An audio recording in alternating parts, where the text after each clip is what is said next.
then we just, dump them after elections. So what is the essence of having these parties? Now you agree with me. I was not late for just any other reason. I was thinking how to come. I love this. Fantastic. Thank you. We look forward to actually having this discussion as well. Hit us on Twitter. Live NTV is our Twitter handle. Live NTV, our profile name on Facebook, and 20686, our SMS portal. But for now, the good, the bad, and the ugly in our dailies.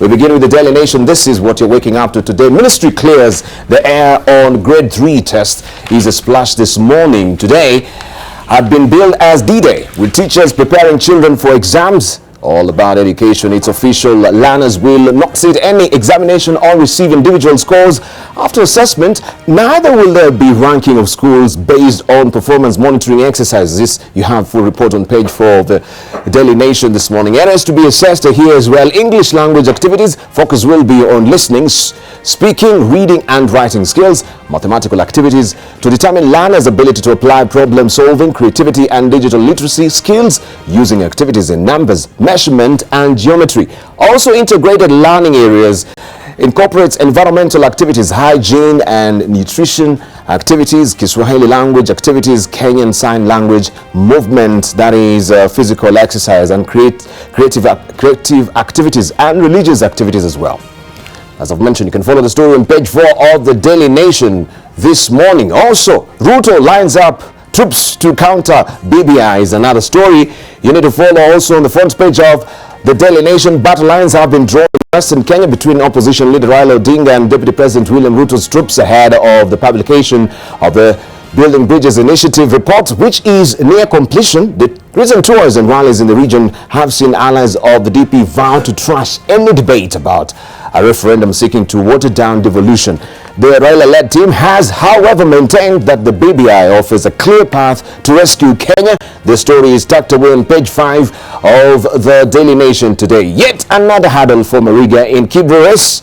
Footballer may have won red card appeal, but a voter has questioned integrity of his ID card. And of course, there has been debate about his age. Some saying he's 35, he's 32. What is the actual age of Mariga? So also, will this particular development on page 8 of the Daily Nation today be a tripping wire for Mariga's candidature for Kibra by-election?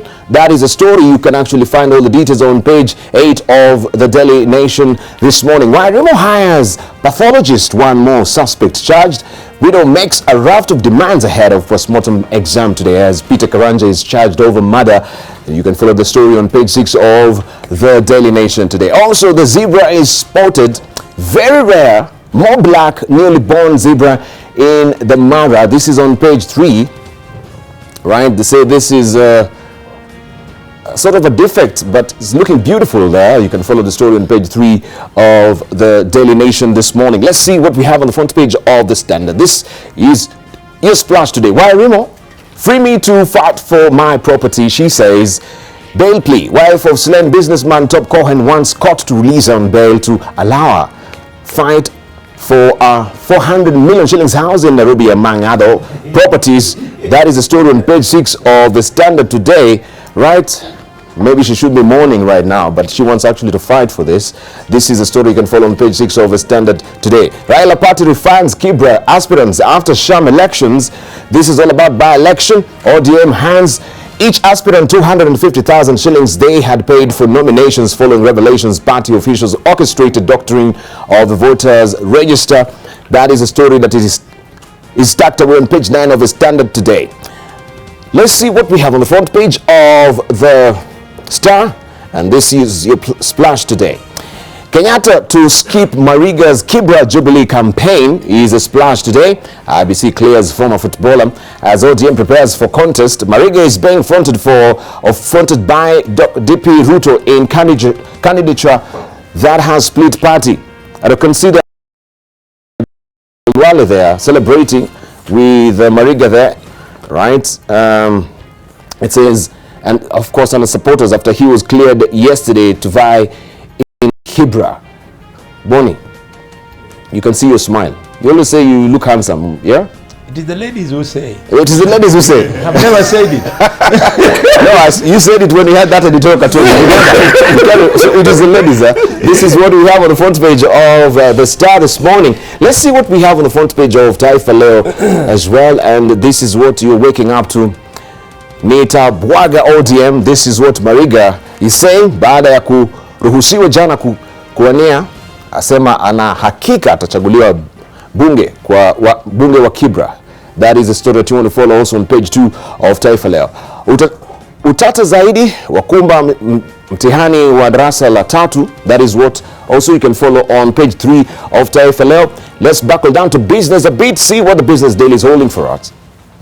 It says borrowers in default on 21% of mobile bank loans. At least 1 in 5 loans have not been repaid since 2017, compared to 10% for customers who take regular loans, Bankers Lobby says in a new report. This is the Kenya Bankers Association. 1 in 5 loans taken through mobile phone platforms are in default, even as the ease of digital borrowing creates an ever-growing pool of distressed borrowers. You can follow the story on page 4 of the Business Daily this morning. Also, tax cheats face asset auction in KRA order. The Kenya Revenue Authority has hired a team of auctioneers to help it track properties of individuals and companies who have failed to pay their tax due. The taxman told Parliament yesterday that the property auctions will help clear mounting tax arrears, which stood at 192 billion shillings in June 2017. Cars, lands, homes, office blocks and workplace equipment will be on the KRA radar at a time when the taxman has stepped up the war against tax cheats. You can follow the rest of the details on page 4 of the Business Daily today. Safaricom pays 79 or 74.9 billion shillings dividends annually. That is a story that continues on page 4 of the Business Daily this morning. Also, state imports fall by a third.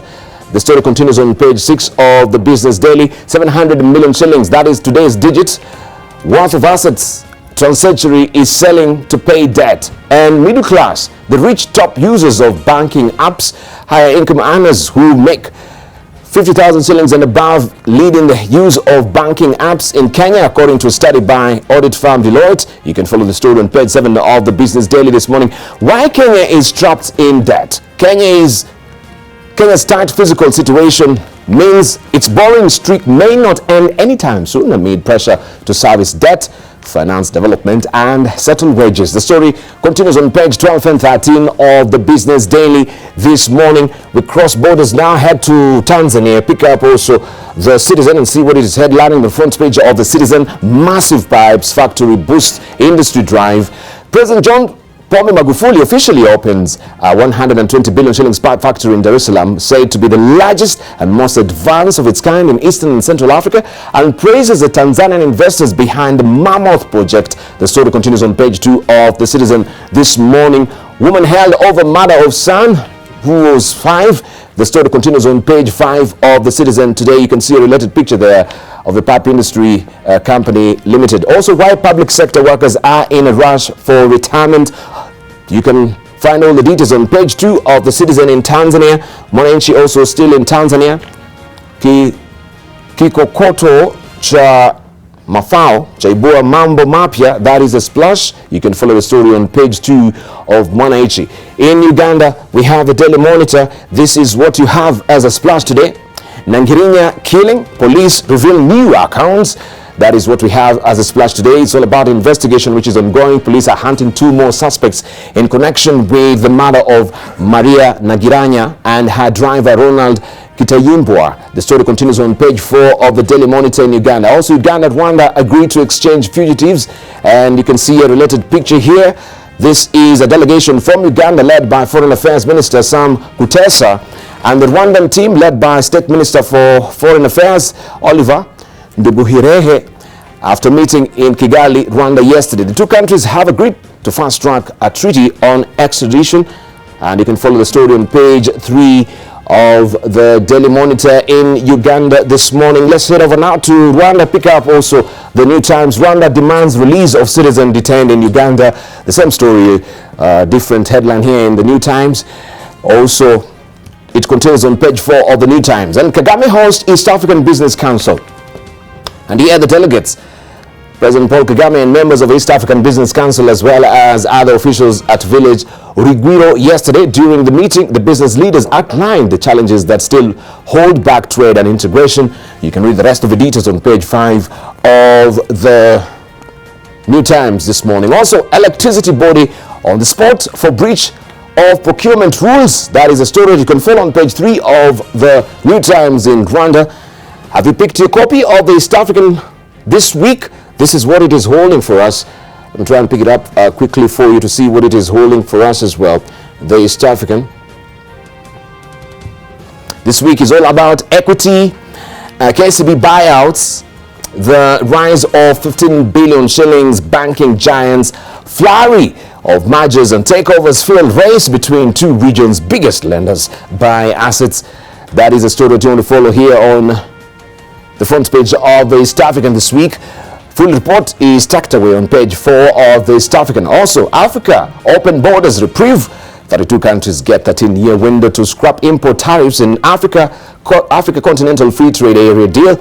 On Somalia Embassy case mystery. Find all the details on page 6 of the East African this week. Also, I want to show you also, if you've not grabbed a copy yet, Inside Talo Oil's tax evasion is what is on the front page of the Nairobi Law Monthly.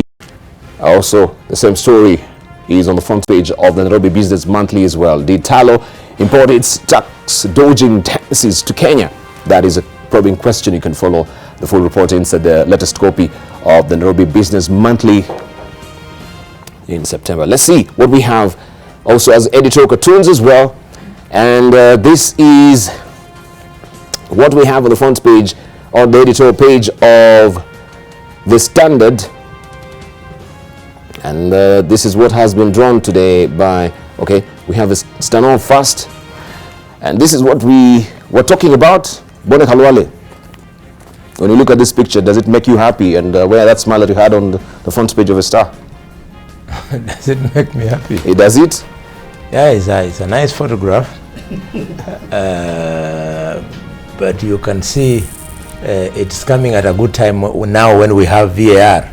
You can imagine if VAR had not been there. So looking at the VAR, yes, looking at the VAR, this is what Stano has actually drawn today. Yes. And maybe it will act as a segue to a story as well. And looking at the VAR, let's see what also the Standard has for us because I think they had the same thoughts. This is Gado today. In addition to VAR, we also need a lie detector machine.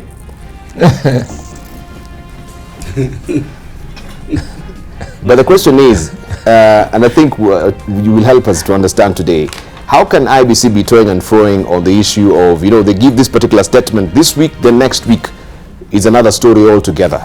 And this is not with the by-elections. We've seen also with the general election as well. Speaking from both sides of the mouth. So what really changed? Did they have the VAR? They went and actually looked and replayed, the scenario again, discovered, we had a tripping wire somewhere. Eseli? I think IBC have exhibited their usual incompetence, and those clamoring for a referendum should be aware that this IBC is totally incompetent. But I think what we need to look at is what was the intent of that law that you stop registering voters at a particular point when there's a by-election. What was the intent? What was the intent? What was the intent? Okay, because it looks like the IBC's ruling has turned that intent over its head. All right. And made it useless. Then, for me, what amuses me most is that the candidature of Mariga, while it changes a lot of things in Kibra, but we need to realize that the Luhya have been accused of not registering as voters, and Mariga is an epitome of that. That he has never registered as a voter at his age. And by the way, if he wins, Parliament will be having an MP who has never voted, not even for himself, because this time he will not be able to vote for himself because he registered in Stare. Don't you see the whole thing? That's why I keep on saying, what was the intent of that law?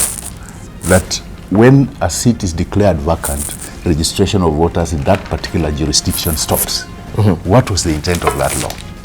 Because unless we actually dissect that, and I would like legal minds like Otienda and his colleagues to delve into it, unless we dissect that, we cannot really do justice to whatever IBC's ruling has been, because IBC's ruling has turned that thing over on its head. Now, it doesn't make sense then why we have that in place. That if there is a by-election in a particular jurisdiction, registration of voters stops at a particular time.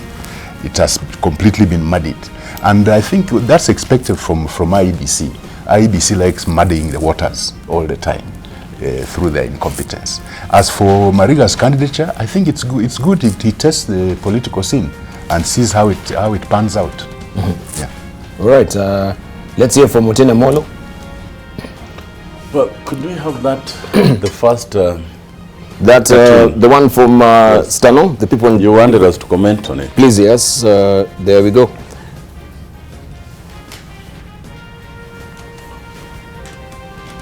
Yeah, and I know Bonnie Halwale was reveling in that, but do you know what I see? What do you see? Two things. One, the fourth official, actually the referee who's reviewing the VAR, yes, you have is not looking at the screen. He's not looking at the screen. Yes, he's declaring without looking at the screen, and I think that's very depictive of IBC. I think the decision was made irrespective of the review. And two,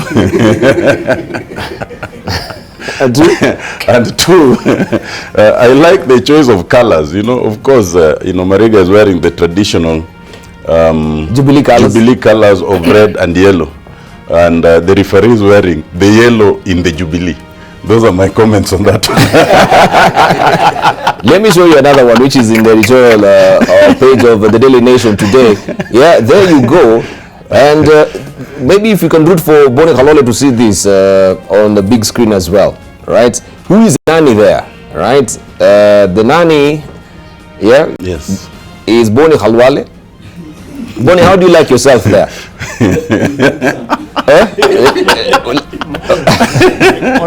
Am I not looking good? So it says, explain to him, he is now a duly registered voter, and Bonnie is the one who is abujubujubu. In a language you can understand. Bonnie, you didn't know you're a nanny nowadays. Abujubuju is for you. You want to comment on that? I don't know. I tell you finished. Let me now come to the most. I don't know whether you want us to come to the most substantive discussion of the IBC decision. Yes. Unless we can come to that later. But if you wish, we can come to it right now. We'll just hear the statement from Chebukati, then we'll come to it. But I want us to comment on Bonnie Halwale. Well, on this other one, I think it's again very depictive. Bonnie sees how handsome he is. For me, I see a guy who has actually taken a child and is misleading the child. Because how do you take a man who has never cared to vote at all, is not a registered voter, whose age is unclear, whose policy is unknown, and who cannot speak, and make him a candidate? And this is entirely the work of Bonnie Halwale. I think Bonnie owes everyone there an apology, especially the child. Jacob, do anything.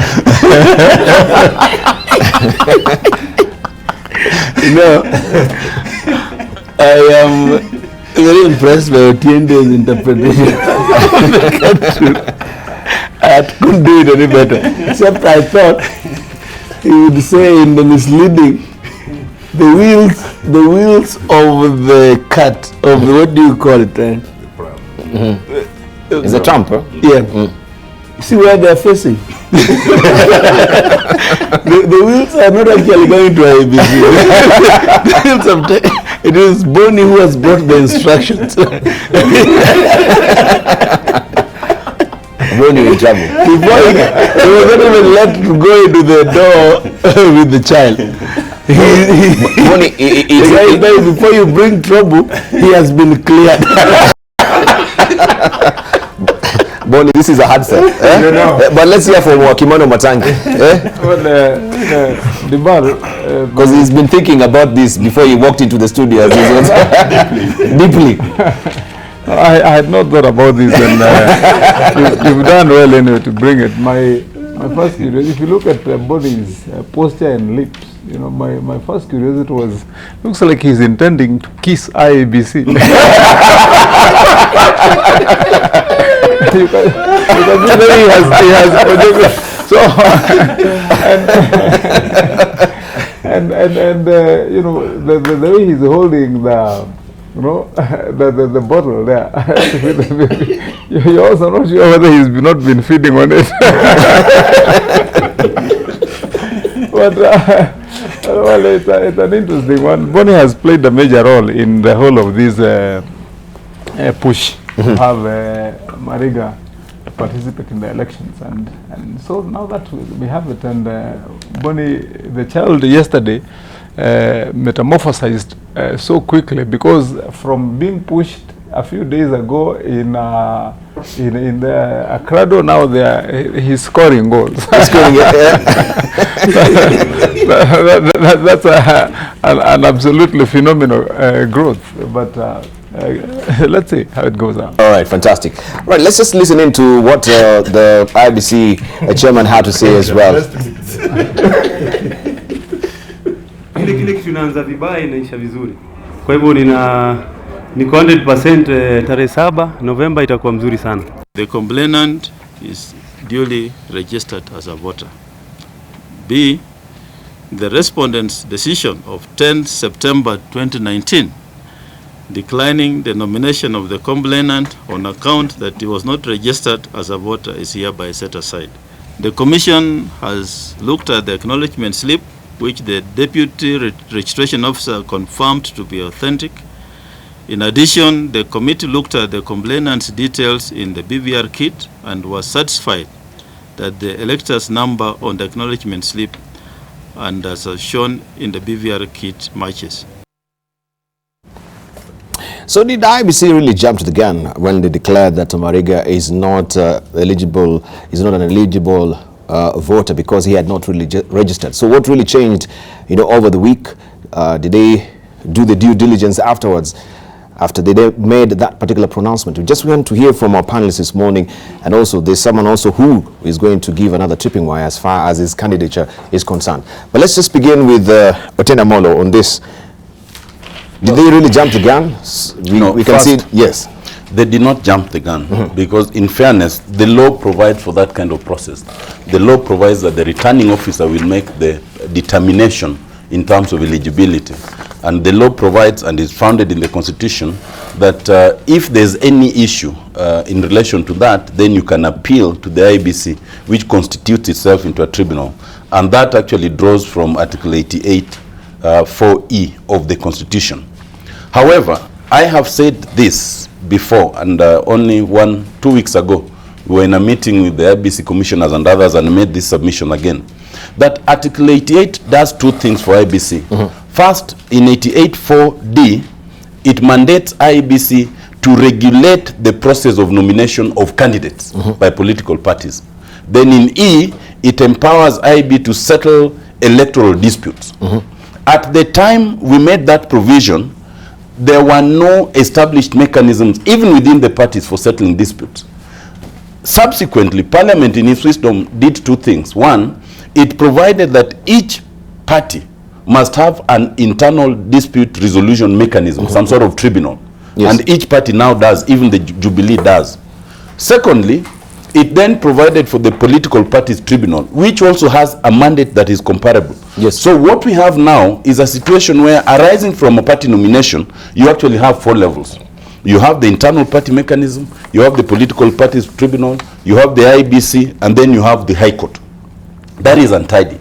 I have suggested that if there's one thing that the IBC should do, it should involve itself a lot more in the process of political party nomination, yes, and a lot less in dispute resolution, and cede that both to the political parties tribunal and to the courts.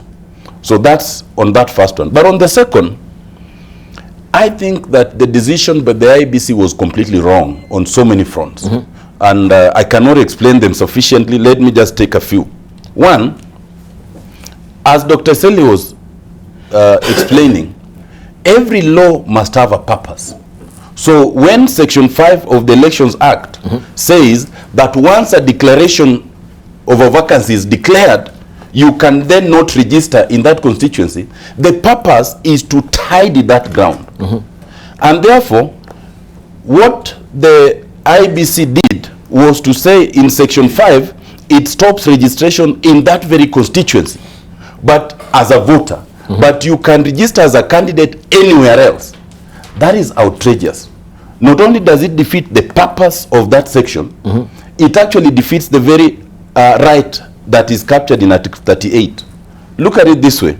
The tribunal is saying, under Article 38, everyone has a right to register as a voter, to vote, and to be a candidate. Using that right, if you are in Kibra, once the vacancy was declared, you cannot register as a voter.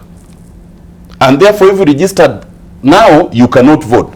But somebody is allowed to register elsewhere to be a candidate in that very constituency. That is contradictory. Because if you say, the reasoning is that under Article 83, administrative measures should facilitate that right. Why should it facilitate it for a candidate and not for a voter? And all of them draw from Article 38. Yes. Secondly, the Kethi Kilonzo decision said a lot of things. And by the way, Mariga's case and Kethi's are all on all fours. And so the question is, what is it that the court saw in the Kethi Kilonzo that made her be declared ineligible that is not in the Mariga case?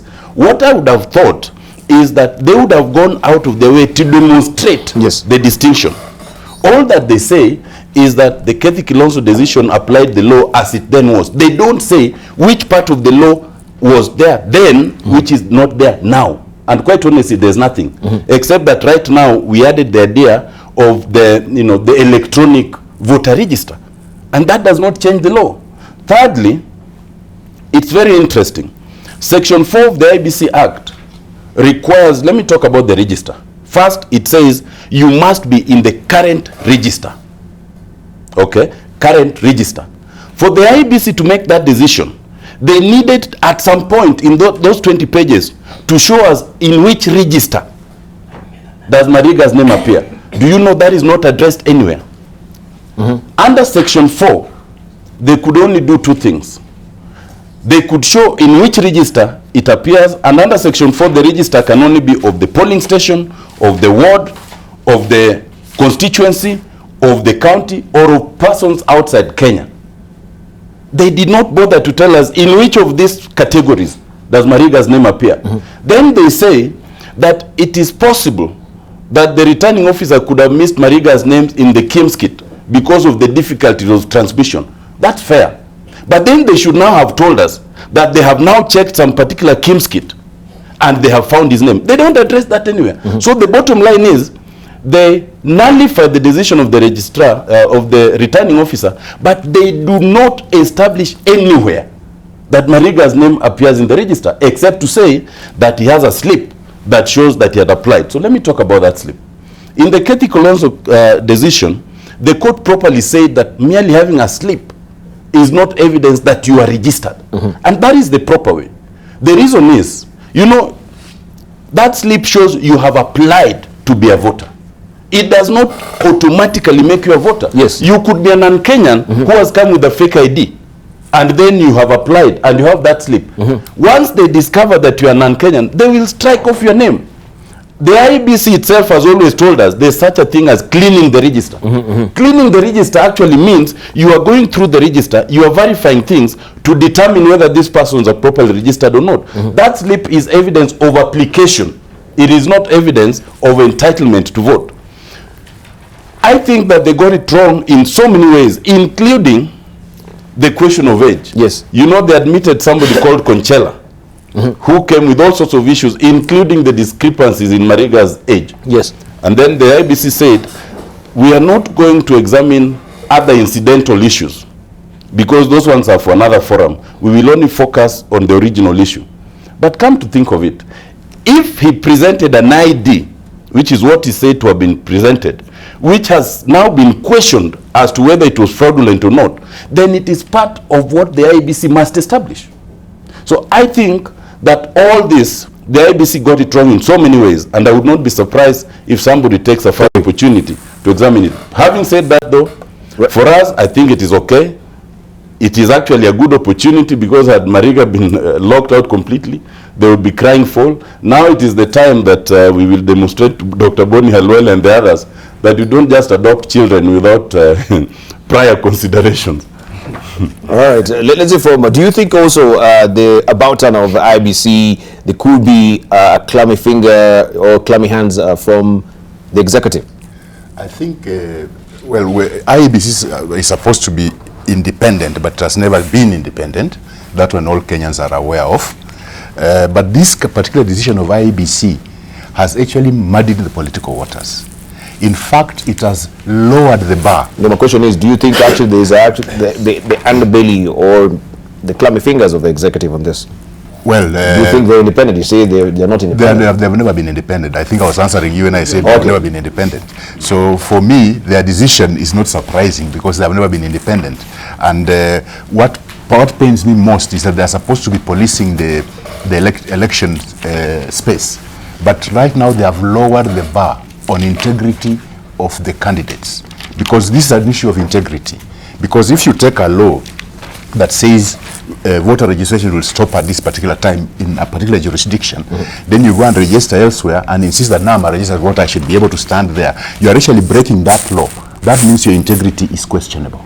So here they have actually lowered the bar of integrity on elected leaders, and they have opened an avenue for a petition in case Mariga wins.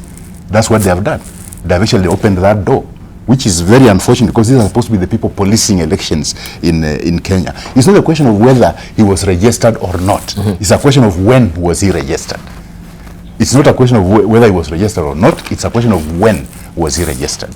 As I said earlier, it's a very unique situation in the sense that we can easily get an MP who has never voted in his life, has not even voted for himself ever, because in this case, Mariga cannot vote in Kibra.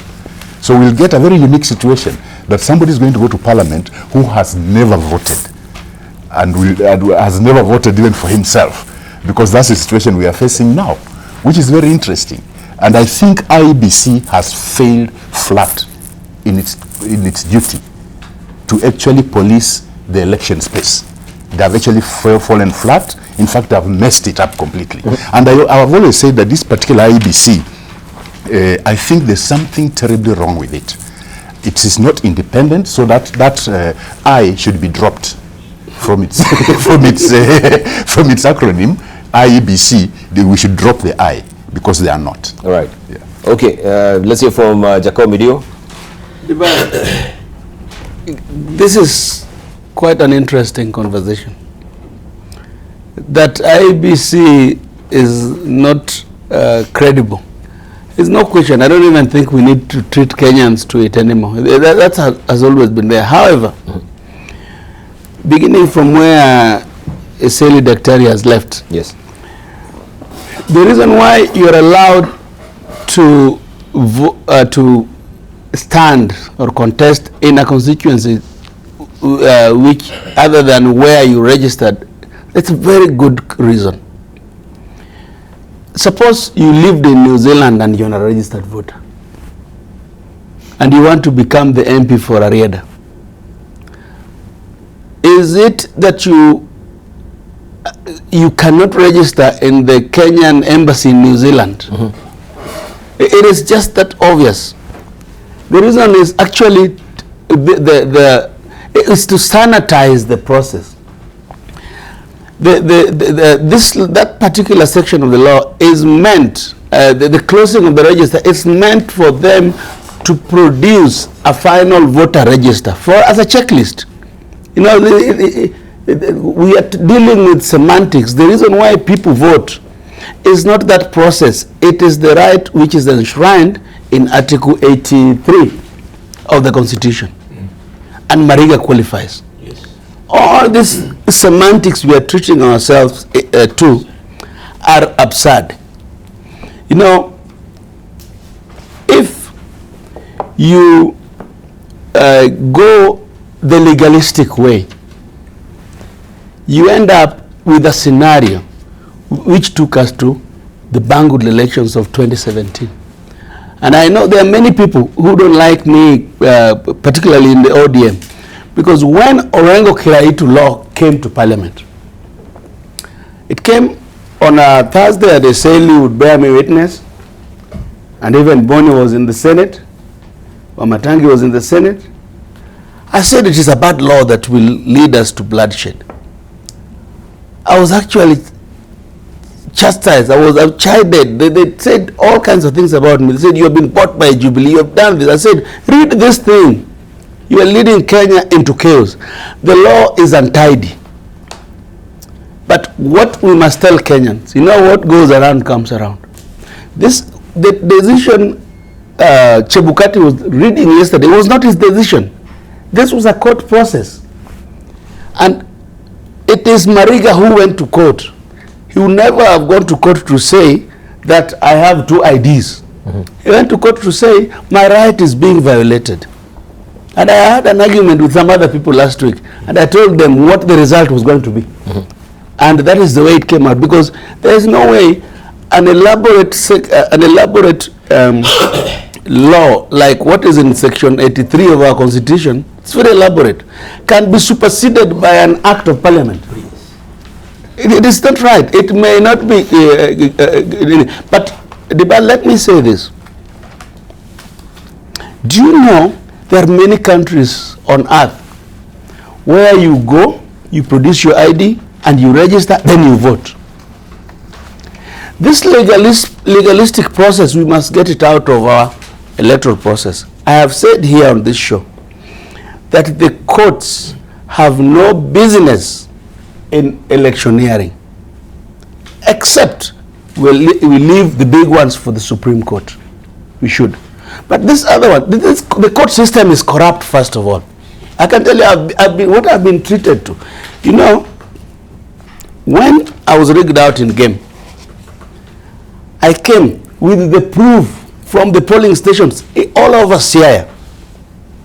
Our governor candidate won by 79,800 votes. I won by 13,300 votes. We went through the process. We went through this court. You know what happened? And I'm surprised my friend Otiende is on the side of the right side of that law.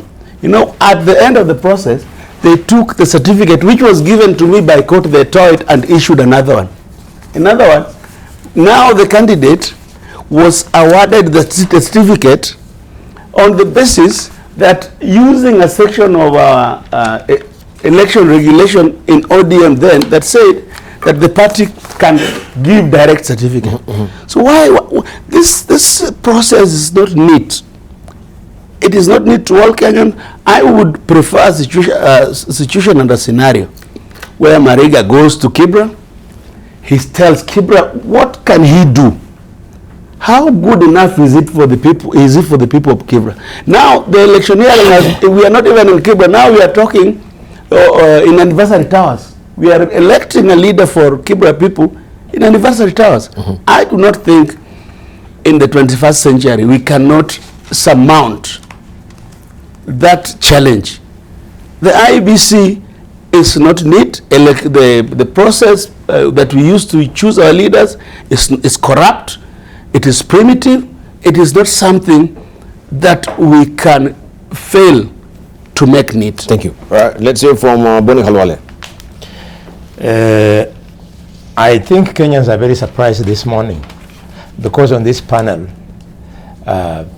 my brother Otienda has cut an image of somebody who is a stickler for the law and a stickler for application of the Constitution of Kenya. I think you should have declared your interest. The very interest that has made it difficult for you to live to your usual script. And your interest is that you are the lawyer who was drafting the motion. Which motion? I'm going on. Relax. No. Yes. You are the lawyer who was drafting the motion that you intended to approach the High Court with should the IEBC decide in our favor. My God. For Dr. He Eseli, needs to substantiate. Let him finish. It's Let him factually finish. inaccurate, so he needs to substantiate for Dr. Eseli, again, his interest he need not declare, because that we know. He has an interest because now his candidate of Fort Kenya is threatened because they thought it would be a shoe that without Mariga being there, then their candidates would have a chance. So basically, your presentation is a case of mourning. Otiende is mourning. Both of them, Otiende and my brother, my senior, Simeo. Having said that, I think an important issue was raised by Simeo, namely, what was the purpose of the law? And I'm surprised that a lawyer like Amolo is unable to speak to this.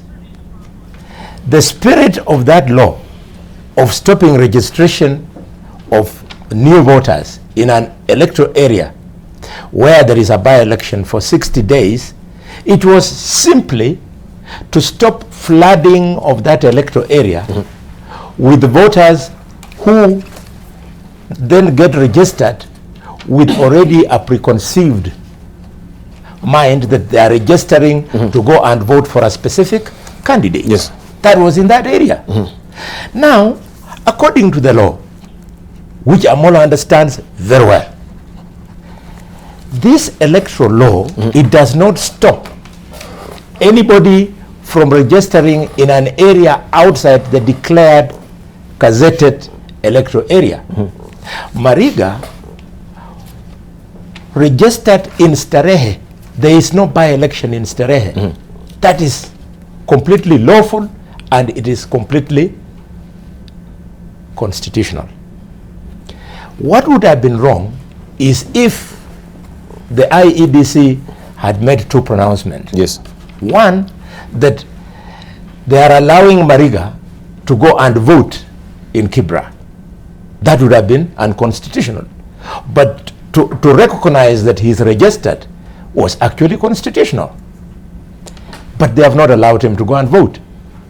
The second thing which should have made my two colleagues complain is if the IEBC had declared that Mariga, by dint of his application to that dispute resolution committee, he had now become the MP.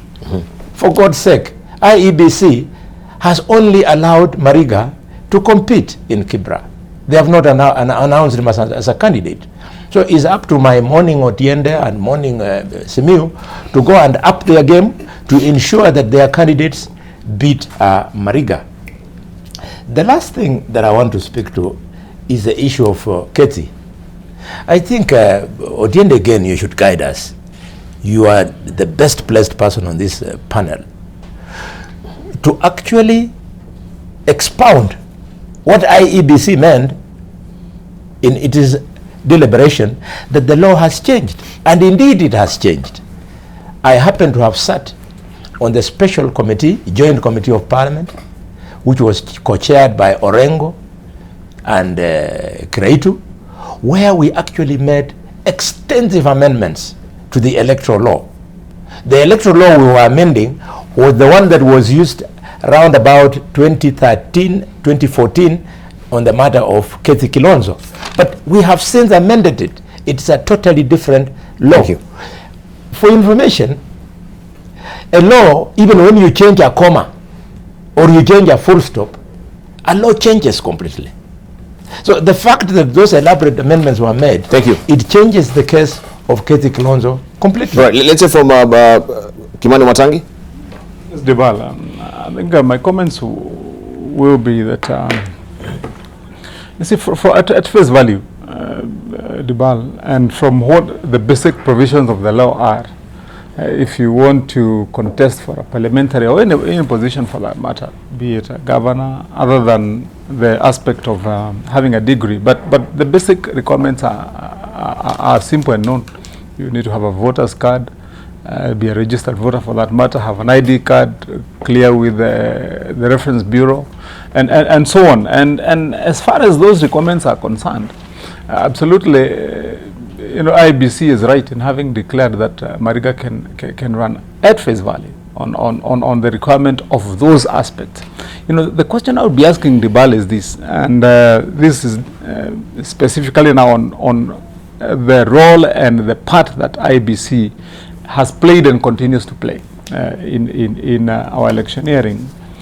Is one, if you look at most of the times when we have had serious issues around elections, and Jacoyo referred to the last elections that were repeated in the presidential contest, you find that the culprit in messing up the scenario has always been IBC. I watched the other time when this Mariga case was before the tribunal, and an officer of IEBC herself was giving evidence against that finding, which I was considering to rule in the opposite. I mean, it is a returning officer of the commission who was saying that I scrolled and checked and looked through the voters register and he was not registered. That's what she was saying. And this is a tribunal that has been put together by IBC. It's an IBC tribunal.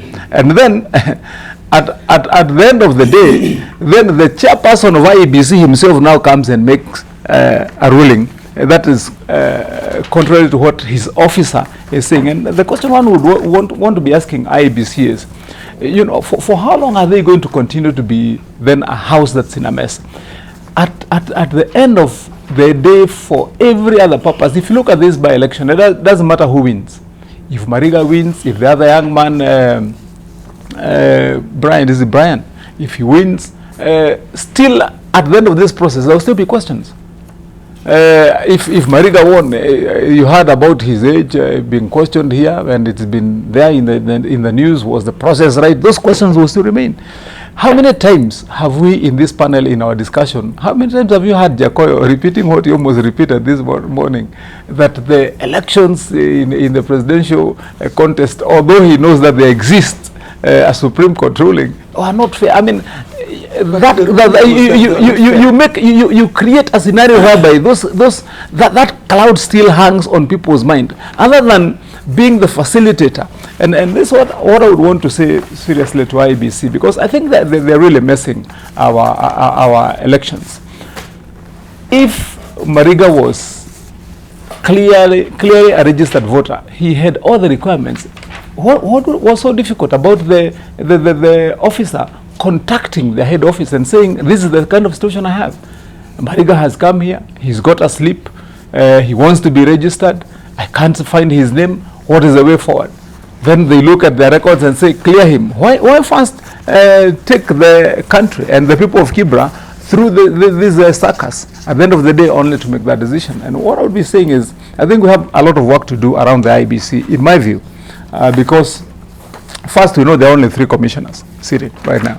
And that is a dangerous scenario. I remember just a few weeks ago, one of us here raised that issue. Supposing there was to be probably a referendum for that matter, where we're heading, and we have a commission that comprises of only 3 commissioners. How are they going to handle that kind of situation? And what I'll be saying, Debarl, is I think it's time also ourselves as lawmakers and as a country, we take a look and act proactively to force IEBC not only to clean up itself, but also to reconstitute it, so that we can have now an IEBC that is not only credible, but that will take a fresh look and give Kenyans a fresh mind and breath into matters electioneering. Lastly is about the law. Right. Could we just take a short break, then we come out to the matter, or we'll circle back with you with the matter of the law. Right, we want to take a short break right now. When we circle back, of course, we shall continue with Kimani Matangi, and of course, we will be winding up also on this particular candidature or the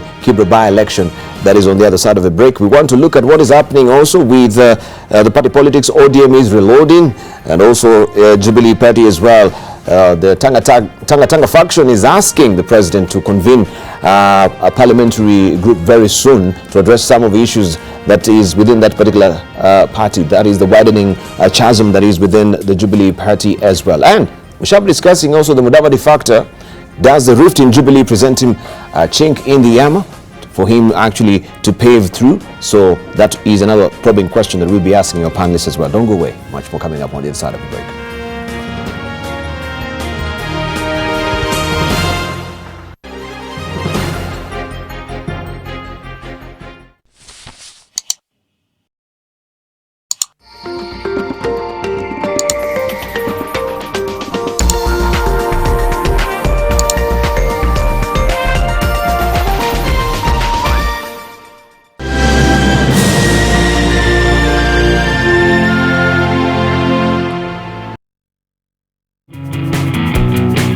Kama unaniamini na kifunguo ya nyumba mpaka kifunguo ya bedroom yako, kwa nini? Shut up.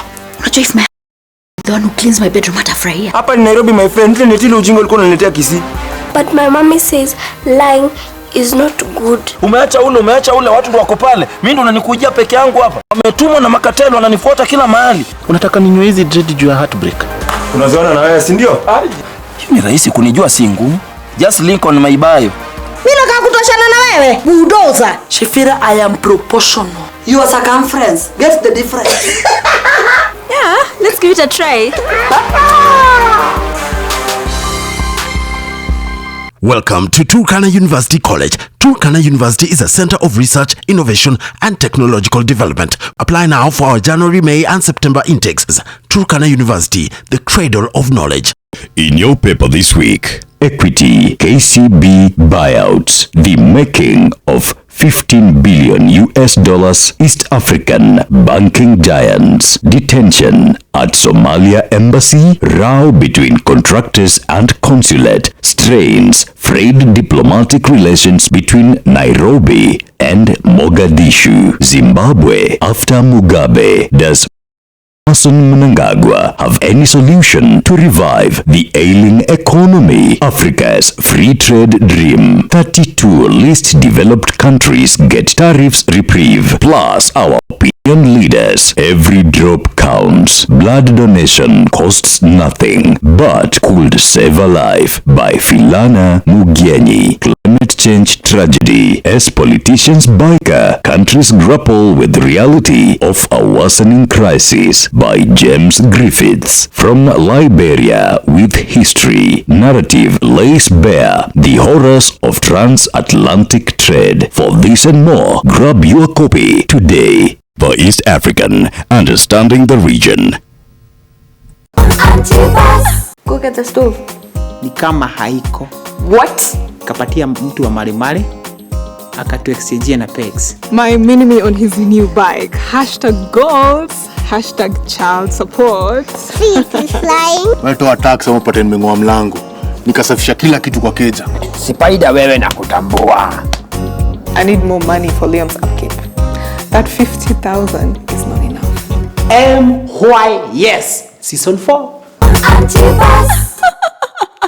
Yeah, we give thanks like we really supposed. We have to give thanks like we really supposed to be thankful. Every Thursday evening, it's Lit 360. I don't see you from. Everybody's having the time of their life. Here at Lit 360, we put the pop in pop culture. And to live up to that hype, take a look at this. See them, never come back again now. All the pretty girl let you wine now. Sit down, steak, you give you banana. Smile on, I say oh nana. With that body, shiny tangana. Leave me alone. If you can keep up with the Jones, I'd rather climb Bali, don't be coming to my zone. God's sunshine is shining. Take a step, you're the best, and you know you're gonna prosper.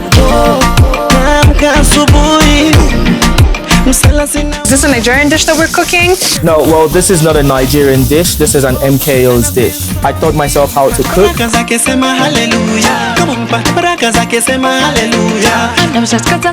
As always, you know we are bringing the heat by bringing you the best in fashion, food, music, and of course some fun.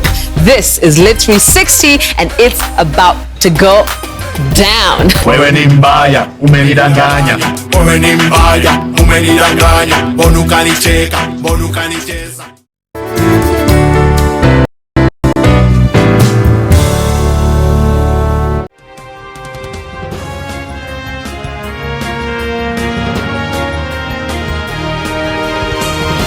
Then how did Mariga's name?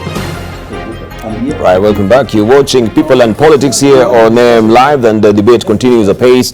And of course, about the registration of Mariga. Where does the law really come into play clearly as far as this registration is concerned? And we promise to circle back with Kimani Matangi. You're on that bit of the law. Yes, Debarl, and the point I wanted to make is because I think that the law on what should happen once a by-election has been declared in a sub-county. I don't think that's difficult for most Kenyans to understand or comprehend. And again, the general provisions of not only the Constitution but also the elections laws in terms of registration, the continuity of registration, and the purpose of providing that registration be a continuous process. Those must be conceptualized for what they intend. First, you have people turning every day to voting age, today and tomorrow and the day after, and so that's why it has to be a continuous exercise, because you cannot block people and tell them to go and register at a certain time. Now, secondly, the only, in my view, contradiction we have is between the letter and the spirit of the law, between the invocation of that section where it is a requirement that registration of voters ceases within a sub-county or an area where a by-election has been declared. And if you would probably perceive that to mean in spirit of that law, such that at that time when the by-election has been declared, it gives an opportunity to IEBC to revise their registers, clean them up, then have people who will not necessarily be opportunists, maybe coming just to run from Ikolomani, who are born here, or Kiambu, and go and register in that place just for purposes of the elections. And I mean, that probably was the concept of the law. But the more superior law, that is the Constitution, and other sections of the same law also provide that you can vote and participate in an election as long as you have the other requirements, which are basic, which are national, which cuts across the board. And so for purposes of, especially this case in Mariga, there is nothing in the law that would bar him now from running in Kibera, and suddenly he has the ticket. The law has provided him the opportunity to run. It cannot be argued rightly or specifically or conclusively in law that he's a candidate who cannot be able to run. Right. It is the contradiction, and I believe that's the work that legislators should do now. Right. Is to go and wash off and clear, harmonize the law. Thank you. And ensure that if this is what the law speaks to, it is what is also represented in the letter of that law. Fantastic. But what about what is on the page 8 of the Daily Nation today? Will this also be a tripping wire? Because there is a new hurdle as Mariga cleared for Kibra. And it says here that, however, Mr. Mariga's war might not be over. Konchela, who petitioned the IBC to state its position on the issue of Mariga's age, might move to the High Court. In the ruling yesterday, the Electoral Commission Tribunal largely concentrated on the authenticity of Mr. Mariga's registration as a voter and not the authenticity of his ID. Let me comment on that as I respond to my three colleagues. And I think as you are reading that, I think you should start from the top. And that might answer Senator Kimani. From the top is where pressure from allies? Where it is said that it was actually pressure from the allies of DP, William Ruto, that caused the IBC to overturn that verdict. And in fact, they even said that they quote that the returning officer was right, you know. And I think that is not new. I think it was in the papers before that, is page 8. Yes. I think there were snippets of it in the Star, in the Standard, you know, the last 2 days. So I think what we should be commenting on, and for me that's what I was alluding to in that cartoon, yes, is that it is obvious to anybody who's watching this that the IBC commissioners were persuaded to overturn that decision. They were persuaded? Yes. Secondly, persuaded by who? But there it says, by allies of DP, William Ruto. All right. Secondly, and let me respond to what Honorable Jakoyo was saying, that some of these things about whether you are eligible is legalese. It may be so, Honorable Jakoyo, But if it is, the point is this, if you look at section 5 and it freezes questions of registration of voters once a vacancy is declared 60 days to, okay? And the only issue we are dealing with here is not whether Donald Mariga is a registered voter, but when he was registered, whether by the time of gazettement he was registered. If it was legalese that you can allow somebody who registers within that window to be a candidate, then what reason would you have to bar voters who are registered within that same window from voting? Because then the principle is the same. If you want to attain the highest possible opportunity to register as a voter, to be a candidate, then you should allow all. You cannot say, as IBC has correctly said, that anybody who registers within that window in Kibra cannot vote. But a candidate who registers within that period can be a candidate. That is nonsense. Don't be irritated, Dr. Alwale. You know, you will just appreciate these matters. They may not be obvious to you from where you stand, as clear as they are to me. Let me come to you now, Dr. Alwale, actually. You know, since he stopped practicing medicine, Dr. Alwale is a man who's given to loose talk and unsubstantiated claims. And so I'm not surprised at some of his utterances today. In fact, he's very quick both with the mouth and with the what do you call it, the gadget, because you're almost a blogger. You do that quite often, more often than many of us can find time to do. And so I'm not surprised at some of the allegations you made here, including that I was drafting the papers to go to the High Court.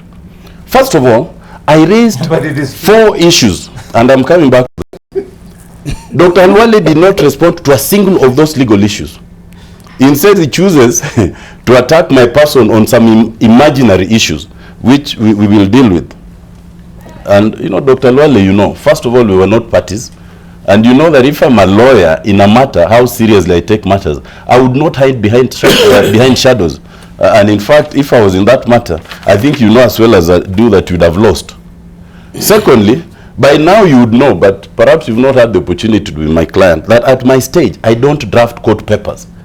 I give guidance for people to draft court papers, and I do the argument. So whoever gave you the brief, and you said you have a big team of researchers, obviously they did not even check on those little bits of how it happens. Now, 2 things that are very important. Section 5 has 2 important aspects that some can be overlooked. One, in 5B, it allows voter registration, but it says in the case of a by-election between the date of declaration of a vacancy of the seat concerned and the date of such by-election. That is in respect to the continuous voter registration. In the case of a by-election. It does not say in the constituency. That is a construction of IBC. It says in the case of a by-election between the date of the declaration of the vacancy of the seat concerned and the date of such by-election. The IBC then creates a distinction, an artificial distinction between a voter in that by-election and a candidate in that by-election. That is not in the law. Secondly, so that is a creation of IBC. That is a creation of IBC. Secondly, it is important to read that subsection.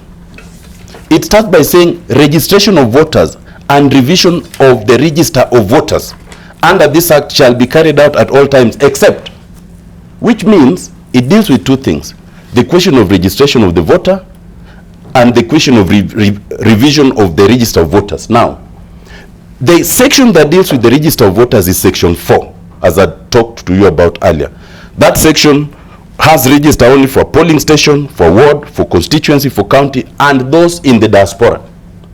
So if it says that you cannot revise the register once the vacancy is declared, how would you explain IBC saying that Mariga's name, who registered within that period, found its way in the register? And this law says you cannot revise the register. It is as clear as day.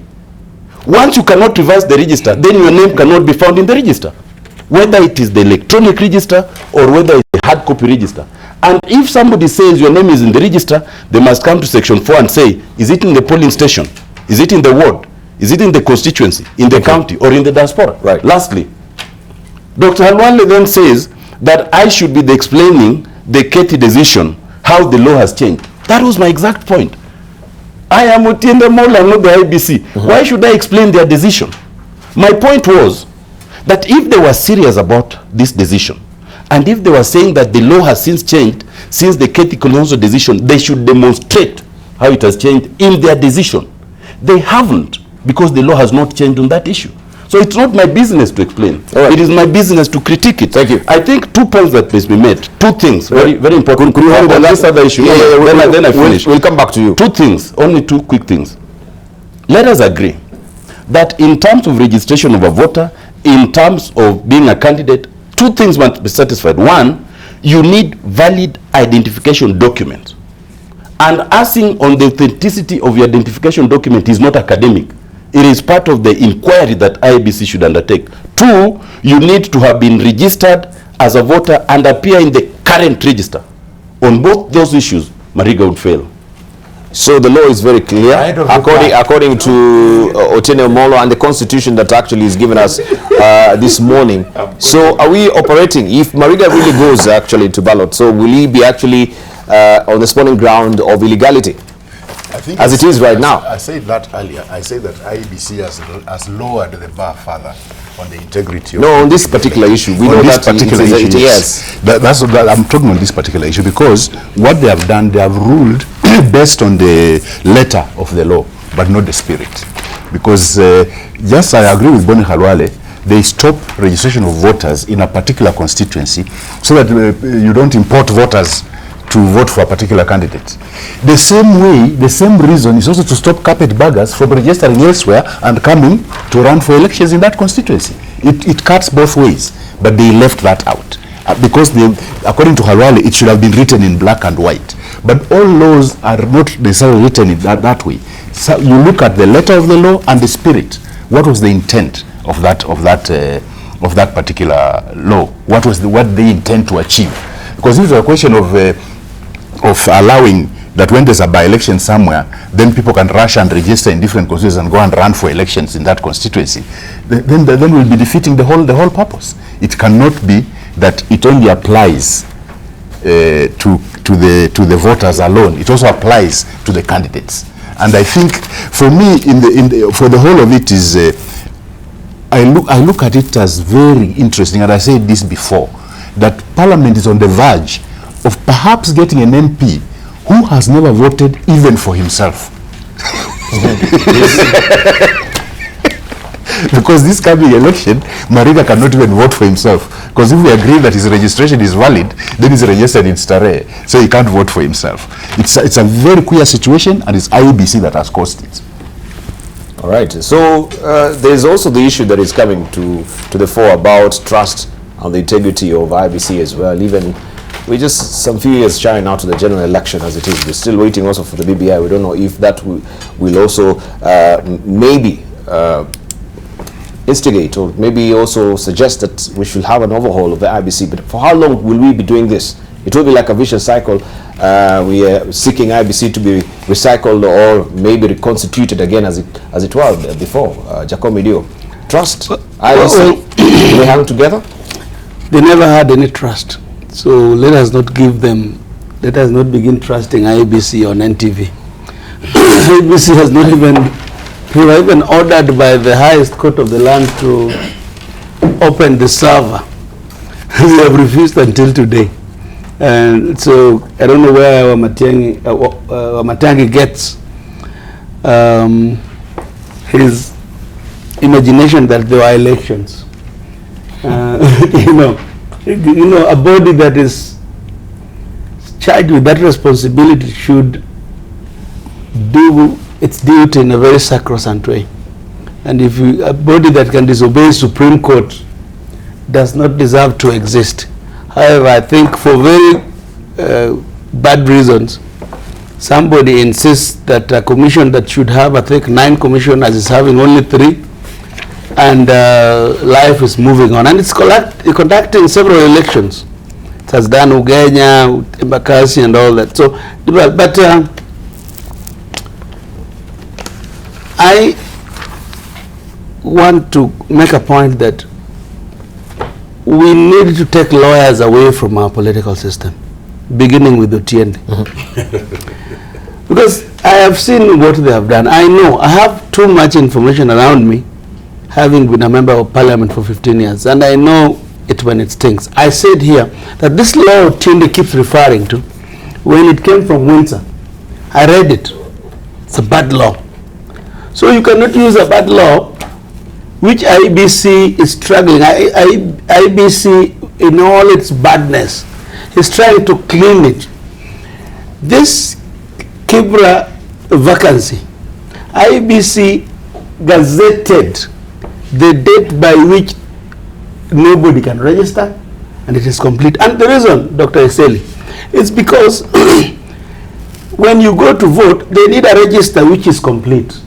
This electronic thing is not working for us. It would be the alternative. It is not working. So you need a physical register. An electronic one, they print it.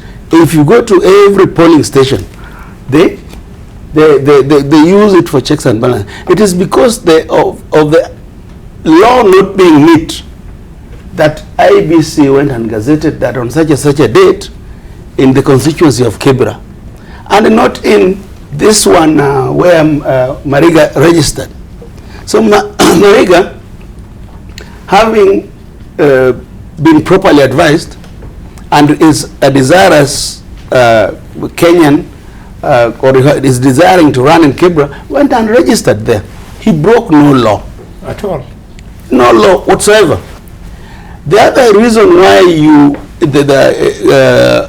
this must happen is because a Kenyan living somewhere else who may have interest in any constituency, you don't do a law that bad.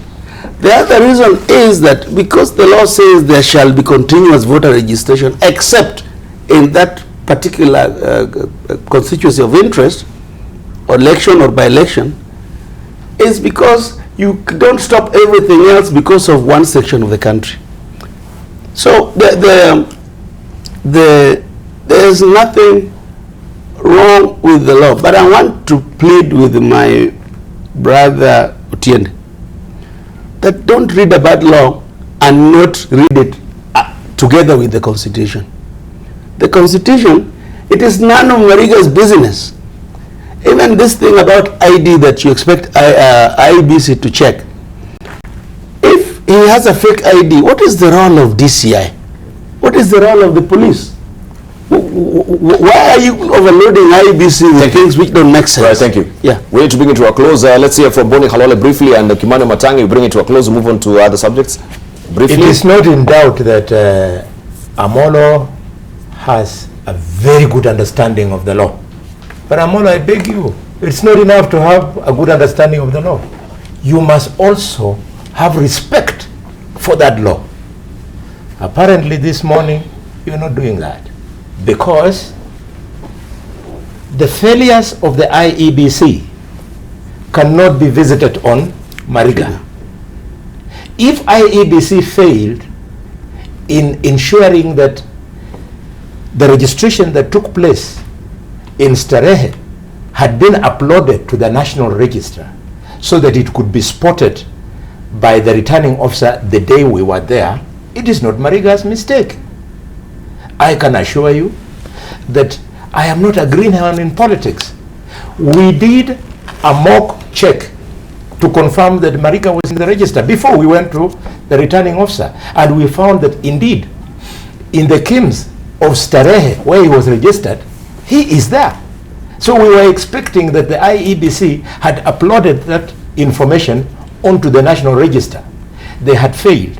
So here you are, you want to teach young lawyers that when a doctor has not gone to the clinic, then that doctor is bound to interpret a simple issue like the writing of the law on elections.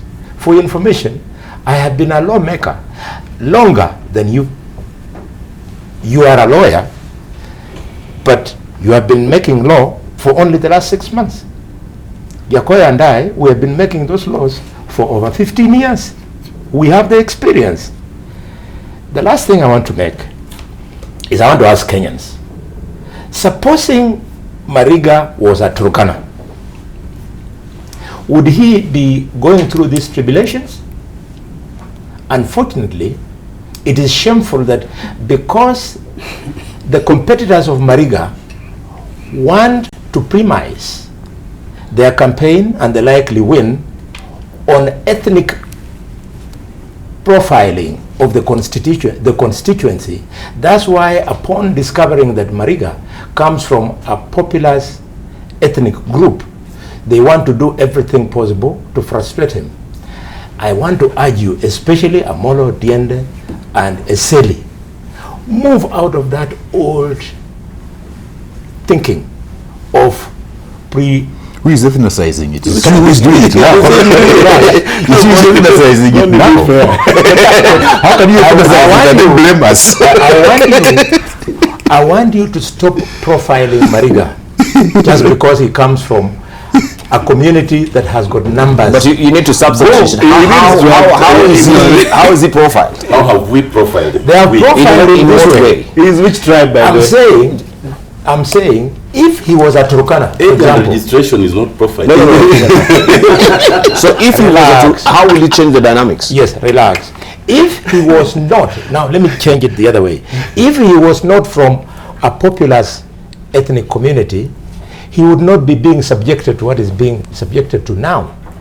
They are doing this because they fear that that premised their likely win on the ethnic dynamics in the constituency. And they should move out of this. We have, but Mariga hasn't. Yeah. They have. Please. Calm down. I know it doesn't feel nice for you. You should move out of that outdated thinking. The people who live in Kibera, move with you. they live in ethnic harmony. Yes. If you go there during the campaigns, you will see it for yourself. You've made a point. You've made a point. Yes, yes. But just a minute, you cannot give a molo to prosecute me for 13 minutes and then you give me 3 minutes. I was responding to you. 13 against 3? No, I was 13. Looking at my clock, it wasn't really 13. Of course, it took a very just short finish. time. A minute. A minute. Yes. So what I wanted to appeal to my colleagues is that Mariga's candidature presents a unique opportunity where a child based on the new curricula of competency based, has exploited his talent to the highest level in the world. He comes home and because of ethnic considerations, you want to frustrate him. We want to move away with that because that is not the new Kenya. Right. Omatangi, let's close up with you on this. Yes, Debarl, maybe because the other issues have been raised by my colleagues. Let me just deal with two issues, just to reply to make neat, because I think Otiende Amolo did not really understand me in what I said. Because I stand by what I said, that I do not think currently that there is anything that in law that stops Mariga from running. And Otiende, because I know you are a good lawyer, and I have no doubt about that. I can demonstrate that you are one. But a few issues that I think you've not considered, and I don't want to necessarily raise a very academic argument. But you see, the principal question in my view here, Debarl, is now that Mariga went outside the sub-county where he is going to compete and registered, and now by dint of the current law that we have and the way it is stated, he is running, can he be bad or was he wrong, or was that law interpreted wrongly? And you see, Otiende, my argument is this, that when you premise that provision of the law, that within the jurisdiction of where a by-election has been declared, that then voter registration stops, and the process of cleaning up that register ensues. If you look at it from a broader point of view, you see, by-elections are not declared nationally. I mean, you cannot declare a by-election in the country. It is within a certain jurisdiction, and that is, for example, a sub-county. And so it would be only sensible to assume that when the law speaks of stoppage of registration, stoppage of for purposes of review, it is also reflecting on the principle of where the by-election has been declared, and that is the jurisdiction of that sub-county. And so that the big question will still remain, and that is what I said earlier, that it is the work of us legislators to make it neat, to go out there in our in Parliament and clarify that law, that indeed, because you see, we don't have two registers. There's no sub-county register and a national register. The register that registers voters in a sub-county is part of the national register, and vice versa. And so once you have registered out there, you become a voter nationally within the register. So there's no other register to scrutinize other than that national register, even if you scrutinize it at the sub-county level, where the by-election has been declared. And so probably that is where, in my view, there's a mix-up. Otherwise, you would correctly interpret what Otiende was saying if there was clarification that indeed that is outside the prospect of the area of jurisdiction of a sub-county. Lastly is on that issue of where I had said, because of that ID card, again, Otiende, that is under question. But you see, a tribunal, in my view, operates and with the same rules as a court. And the question of the ID card was not the matter up for determination before the tribunal. Yeah, and so they would have been going to venture out to start addressing themselves about the ID, and the only way this ID can be a question of his candidature is by what is now in the papers, that somebody else has moved to court, but not a determination that would have been made by that tribunal. Lastly is on, I think I wanted to correct also Bonnie, what Bonnie was saying, because Bonnie, in my view, and I hope you've been listening to the grapevine. Yes. On this question that you've spoken about profiling of Mariga, my view, and I believe I'm right, because I'm neither Aluya from the populous tribe you wanted to refer to or any other. But most Kenyans right now, as the way they view Mariga, they don't even know he's a lawyer. Exactly. I'm learning now. You know, they don't Who said it? They don't even know that he belongs to a certain. What we're trying to refer, Bonnie, there could be fights that are being brought because he belongs to a certain community. By virtue of the profile he has cut as a young man who plays football, who's a what in advertisements, people don't place him within any community, and I think if anything, when he's competing, that's one advantage he would have, that he is not seen as belonging to any tribe. So thank you. I think. Yeah, we need to wind up. I think he was the last one to actually. No, we agreed. He's then we did comments and we bit substantively, but it would be wrong to leave the viewers with three erroneous assumptions. One, that there's something called a national register, because two of my colleagues have referred to that. There is no such thing. Since the laws were amended, the laws Jacoyo hate so much, registers end at the county. You can have a compilation of all those county, constituency, ward, and polling station, but there's no national register. So even when Bonnie says they refer to a national register, there's no such thing. Two, I think Bonnie, without criticizing in any way, there's no such distinction of 18 years and 21 years. I've seen you talking about that. We removed that. It's only 18 years. I think you've suggested in your tweets that you need to be 18 to vote and 21 to vie. As long as you're 18, you can vie. And lastly, is only to say, without going to this debate, that it is possible that this debate will continue, because it's conceivable somebody might approach the High Court.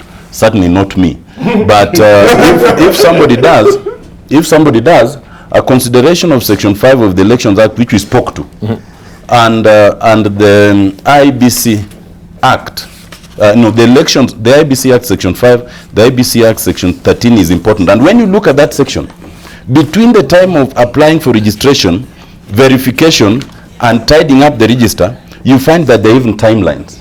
And that, I'm saying that to correct the wrong impression created by my three colleagues, that there's nothing in law that would stop Mariga from being a candidate. In my interpretation, there is, but of course it will be up to the courts to interpret it. Right, let's settle it at that and move on. Let's hear what people are saying on Twitter.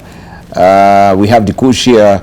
Dikushi, he lives in the Philippines. He says, it only makes sense if one vies in a setting they registered as a voter and have lived in or lives at for some time. It is so in the Philippines, and he also has captured here, I think, the 1987 Constitution. All candidates for president, vice president, senators, and members of the House of Representatives must be, he gives a list of them, natural-born citizen, registered voters, able to read and write. That is just a snippet of what the Constitution holds in the Philippines. Also, we have Andrew J. Franklin. He says, Senator said nothing when the IBC selection panel from 2016 conducted an unfair, opaque, compromised recruitment exercise. Silence is complicity. Appoint a caretaker executive chair and 2 commissioners now to get Kenya through to 2024. Ask a Marine. Trust Andrew Franklin on that. And then we have also the Orchard, or the Orchid, I think he's Orchard, says he has been a lawmaker. This is Boni. He says Boni says he has been a lawmaker longer than Otiende Amolo. Can you please remind him that a tortoise lives 500 years and achieves very little? That is true, Boni Halwala. Also, we have Griffith saying, why must Mariga run for Kibra parliamentary election, or is it a case of Ifaranga via computer? Also, we have Noah Arrero Taylor saying Mariga has never voted and will not vote for himself, but will be pleading with the voters of Kibra to vote for him. I just love this country. So we have Obunga Opamo saying IBC has always been in shambles since the 2017 elections. Kenyans expect nothing but incompetence from the commission. That is Opamo's views. Kennedy Omogi saying changing people doesn't amount to much. History has proved we need to change attitude and integrity. Also, we have Nicodemus Mwania is wondering, if Mariga isn't a registered voter in Kibra constituency, does it mean he will not vote for himself? I think you answered that. Yes, he will not really vote for himself. So 1 vote down for him. Sue, I think this is a lady. Sue is saying, Alwa Jacob is very smart. What color is his suit and shirt? There's a cat for you there.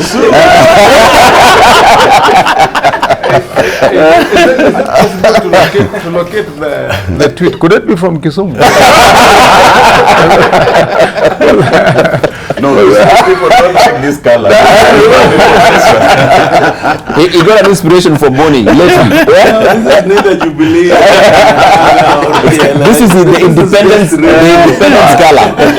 But I see you have a few. Do some of them rhyme with the ANC colors? I see you're trying very hard to look like Mudavadi. To look like Mudavadi. All right, talking of Mudavadi, Mudavadi hopes the emergence of the Kieleweke and Tanga teams, one supporting Kenyatta and the other his DP Ruto, respectively, presents him with an opportunity to make inroads, of course, as far as politics is concerned. A group of Mount Kenya Foundation, a group of wealthy central Kenyan businessmen, is seeking to secure a stake in the next government by building a political profile and sponsoring the campaigns of President Kenyatta's successor or his deputy. Whom do you think they will actually throw in, or whose ring are they throwing their hearts to, right? Is it to Mudavadi, right? To him, every vote counts, and Mr. Kenyatta's backing, should he get it, will be a godsend. But Madira MP, Rigathi Gachagua, is accusing also Jubilee Vice Chairman David Murathe should say, of being on a mission to introduce Mr. Mudavadi to central Kenya as a possible Kenyatta successor. I want to look at the Mudavadi factor this morning. And you think, of course, this particular rift that is within Jubilee will create sort of a chink in the armor, and Mudavadi will pave way.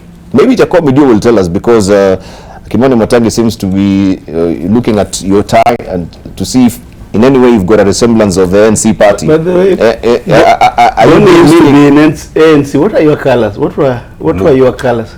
I've never been in ANC. You are associated. What are the colors? Tell me. But they may what is the associated? colors? I think it is this green or the blue. Yeah. Oh, so it is this Django green. Oh, very good. Django green. Very good. This is not good. This blue. But you know, you have accused. Let me say thank you to. But I didn't know he's colorblind. The man is colorful. He's looking at a tie that is clearly. Oh no, you're right. I meant racing. And he's calling it jungle green. No, racing green. There's nothing. Racing green. Don't even attempt. Don't just put on your specs. Do you know racing green? Here it is. This is green. This is green, Django green, but this is racing green. No, this is blue. No, I'm not. Okay. No, because of people's time. No, let him have his own. I think let me, Debarl, Sue had said it, and let me say thank you to her that I'm looking cool. If these colors are if there are NC colors, I want to thank Wamatangi for thinking that Musalia is a decent man. Wamatangi, thank you so much for doing that. I actually think Kenya is not Joko, are you saying I was not inferring that you are a decent man. Because you are attributing it to Mudavadi, what you can do to yourself. But you think I'm associating with a decent man like Musalia? The mere fact that you are thinking that makes me feel very good. At least Kenya has a chance. Kenya is untidy. Personally, I've said here, and I will continue saying, I don't know what factor and what he brings on the table, but why not? I think it's a chance to deal with people who are non-abrasive, people who are not obnoxious. Look at the politics we're being treated today, Debarl. I mean, especially this embrace, kieleweke, I don't know what, it's just people are just abusing one another. And people are not talking about our tax scenarios, that Kenya is one of the most taxed countries in the world. People don't even care. You have a scenario where politicians on order without explanation against the law are demolishing businesses. Some order must be created in this country, and I think you need sober people, even these abrasive ones. Please, let's sober up and talk about our country. And I think I don't see Musalia to be swimming in that obnoxious path.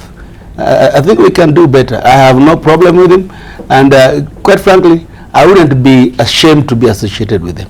All right. I wouldn't be. I mean, all of us who want good for our country, I think Kenya is big enough for all of us. All right. Let's say from as early as this, but when it comes to decisiveness, do you think actually Musalia is a very decisive politician? For me, I would have my own candidate, who is my party leader, so I would not like to be talking about Musalia. But suffice to say that Kenyan politics has a very unfairly huge number of con artists and people with driven by ruthless determination to dominate others. It's a very, very dangerous situation, and I think we need to picture back the former President Mwai Kibaki. At one time, he was called a fence sitter. I think some people in the derogatory called him General Kigwoya or whatever. Kigwoya or something. I think where we've reached in Kenya, we need that kind of leader again to cool down the temperatures in this country, and I believe we have them in the political scene. One of them being my party leader, then you have Musalia and others. I think we don't want somebody who is driven by this ruthless determination to dominate others. We need somebody who is driven by a determination to actually cooperate with others, not to dominate others. I think it's something that we need to look at carefully as we go down to 2022. Okay, let's say is that a new version of Boni? This is a new version of Boni. I think that was captured by and Victor. Boni has featured severally for the last. And then you're going to Sugoi. Boni and the Mudavadi fought. Is your horse headed to Sugoi? Okay. But for this is one is headed to Sugoi, and of course Boni is a rider there. He's up on the saddle, and this is Mudavadi as well. Maybe you can comment on this. Yes, this is a cartoon purely for satire. But before I go there, let me make my remark on Musalia Mudavadi. Please. Musalia Mudavadi has unique strengths and talents, but he would do well to realize that those strengths need to work in tandem with strengths of other leaders so as to create the necessary synergy that will see them achieve the constitutional threshold of bagging the presidency. If he sits with those strengths and talents in isolation, he's going to remain that he has only been noted, but he needs to create that synergy. And that's why some of us who believe that Kenya is now has become, under the new constitution, a rainbow of regions, a rainbow of communities, we are urging him to create those linkages with such leaders.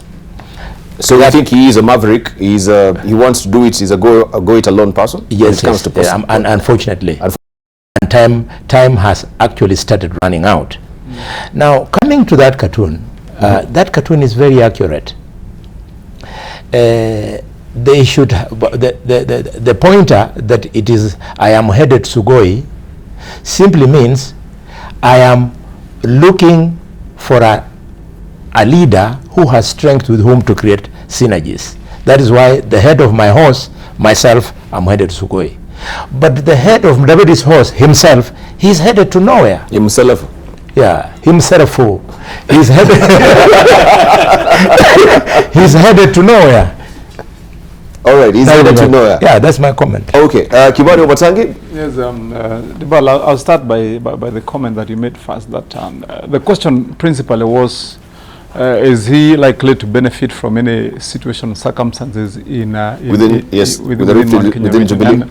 And my answer would be a firm no. That he is not at all likely to benefit from any conditions or circumstances around or within Mount Kenya. He can only benefit by virtue of determination of the people of Mount Kenya. I wanted to tell you, because I think this has been a going on for a while, that within a few years or maybe a year or so, we'll be sitting down and we are starting to organize ourselves. We'll be sitting down to dialogue properly as a community, and we know what we want. We have interests, we have considerations, and we'll be coming up with quite a number of them, and to find ourselves who suits our way best. And so there are no spoils to gain or to collect from in Mount Kenya region. I mean, of course, there will be serious dialogue, and our hooking up with anyone will just be based on purely what we consider to be in the best interest of our people there and nationally. It will not be circumstantial, neither will it be just a collection of spoils that have just splintered because people don't know where to go. Now, but let me make the comment then on Musalia himself. You know, I think Musalia is a gentleman, and I think he's got very good and powerful qualities as a human, as a man. Indeed, he's cut a distinction for himself as somebody whom you can rely on. I mean, he's cool. He's not emotional. You find that that he takes his time to make comments on various issues, and so you can say that he's got strength as a leader to a certain extent. My only issue with him, and if I was his personal advisor, I would tell him there is a spark he needs to add to his politics. He needs to light up a fire somewhere in himself, such that then you know that question of being, I'm sure most of us here and most Kenyans times have been following some of those posts by Mutahi Ngunyi, you know, and I remember one time when he was showing and portraying, would you rather be led by 100 rats or by one lion? And I think probably that's where, in my view, Mudavadi would need to ask himself, as maybe a potential candidate either alongside other people. What spark does he need to add to his politics to become attractive as somebody who can stand in front?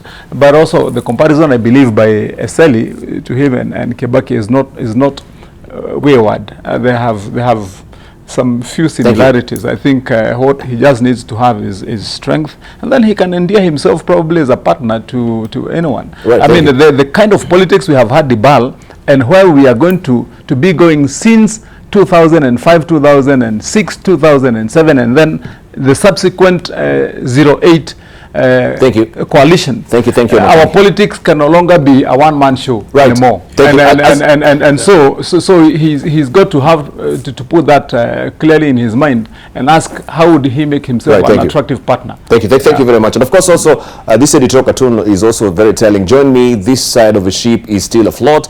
This is the Deputy President trying to reach out for Mudavadi as well. And we've had him rebuffing, saying, no, there's no way you're going to work with, of course, Jubilee on this. But I want us to also hark back into history. Is Mudavadi also learning lessons? This is, and I think is Midio came up with that particular lexicon of the Madimoni. Was Mudavadi visited by Madimoni then? And of course, these are the same people who maybe are trying to reach out to Mudavadi as well. And we know what happened with the Madimoni. We are winding up.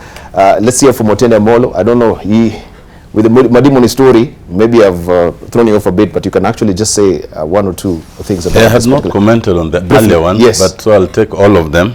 Briefly, as we are winding. Okay. Commenting, first of all, talking about Mudavadi is a challenge because first, he's my friend, as is most of our friends here, including Raila's friend. Secondly, he's a gentleman, and I think we agreed on that. Thirdly, he's the leader of the party to which my sister ran, my sister Elizabeth Ongoro, when she suffered a problem similar to Jacobo Midio's. so it's a bit difficult to speak about it. But let me say just 4 quick things. One, that I think we agree that Musalia Mudavadi is a gentleman. But part of that gentlemanliness is what led him to that problem of that cartoon that we have seen. Well, the Madimoni. Yes, so I am not sure that being a gentleman is necessarily a good thing in that space. Secondly, I think he did right to rebuff the DP, and that was the earlier cartoon. And obviously, Boni Halwale will know that he will have no company where he's going, at least not in Mudavadi. But thirdly, I think the future of where Musalia Mudavadi will sit will depend on two things. One, it will depend on whether we restructure the executive in the context of the BBI. And that's a discussion we can have another day. Thank you. Secondly, it will depend on the future role of Raila in this entire landscape. Thank you. Those are your headline thoughts. Eseli, your headline thoughts. Jacob, prepare yours. Just 10 seconds. There's something that is ailing Kenyan politics. Something is ailing Kenyan politics, as well as elective politics.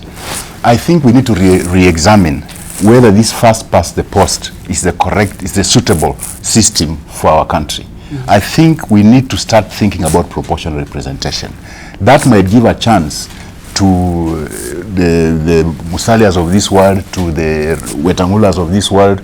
Otherwise, with the current kind of first past the post politics that we run in this country, it's difficult. Thank you.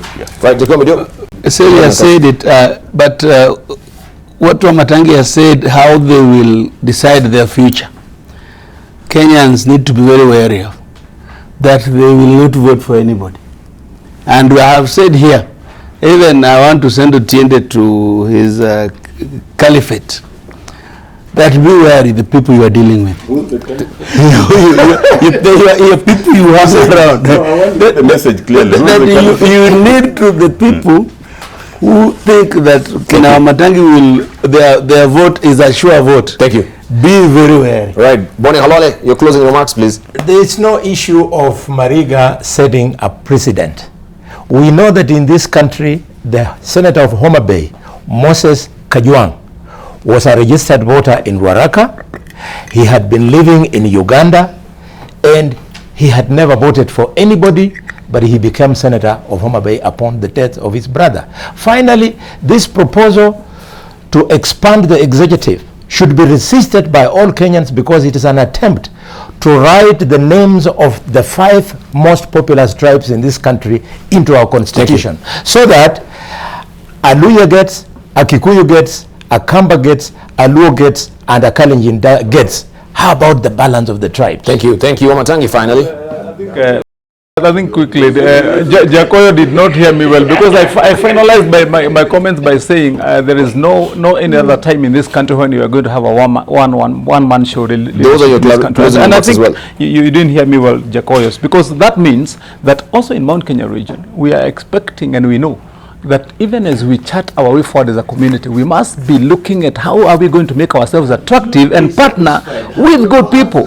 Now, so having said that, Debarl, I'm concerned at the pace and rate at which the political temperature is peaking. If you look at your sub-headlines there, you know, Ruto lines up troops to counter BBI, then there is the Punguza Mzigo debate going around and so on. And again, we have the by-elections in, I mean, the pace at which we are picking up the political temperature in the country is worrying. In 2019, one would be asking themselves, what do we want to be in 2020 before 2022? Thank you. Debarl. And I think when it gets to discussing real issues, we should have also had a chance to say, how are we seeing these new guidelines in the education system, which is what is headlining. I believe that's a debate we should have for the sake of the country. Yeah, there we go. Thank you, 8 on the nose, and I want to appreciate your contribution this morning. I think we should invite Mudavadi here also with the panel and try and discuss also his political future and the rest. Wetangula, this is to the Secretary General. Eseli, please. Yeah, we love him here, and of course we shall discuss and the rest of them as well. Thank you for your valued company.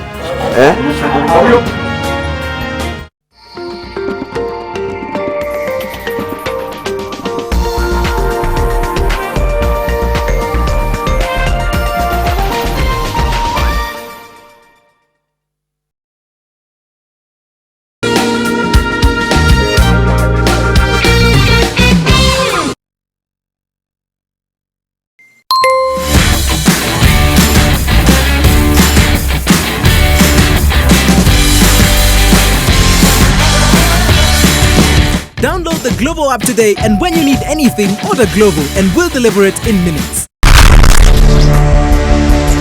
I should just raise our child on my own. Samantha is my only daughter. I want a special wedding for her. We have to move fast before Samantha's baby bump becomes obvious to the public. It was Senator Del Mundo. She's been transferred, but she's still being guarded by the cops. You want to see him? Then come with me! Xander! I said let go of me! Get it! From the heart of Nairobi. Conde boy, they call me Burner. Platinums. What have we do to get your love? To the waters of Lake Nakuru. Give you all I got, but it's not enough for you. Angelina.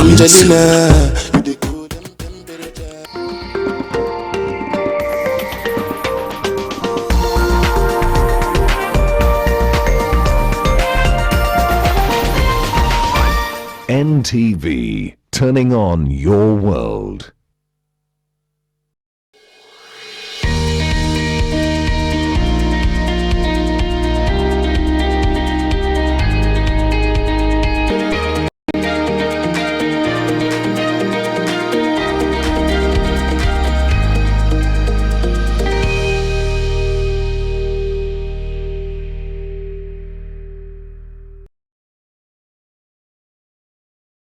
Yeah, nice to meet you. Nice to meet you Sharon. too. Nice to meet you, and thank you for having us here. Yeah. I'm so excited to hear a little bit more about Kazuri. Yeah. Sorry, let's stand here. Yeah. So I just wanted to find out from you if you could just give me some history on Kazuri Beats, because of course I've known about Kazuri. I own some pieces from you guys from years ago, but I'm not sure I'm well aware of your history and your background. Yeah, so Kazuri meaning something small and beautiful. So Kazuri was started by English lady called Susan Wood. That's in 1975. So she started with 2 single mothers. She has walked all Nairobi area. She has seen there are so many single mothers. That's why she started Kazuri. Okay. So she started with 2. Now they are 340.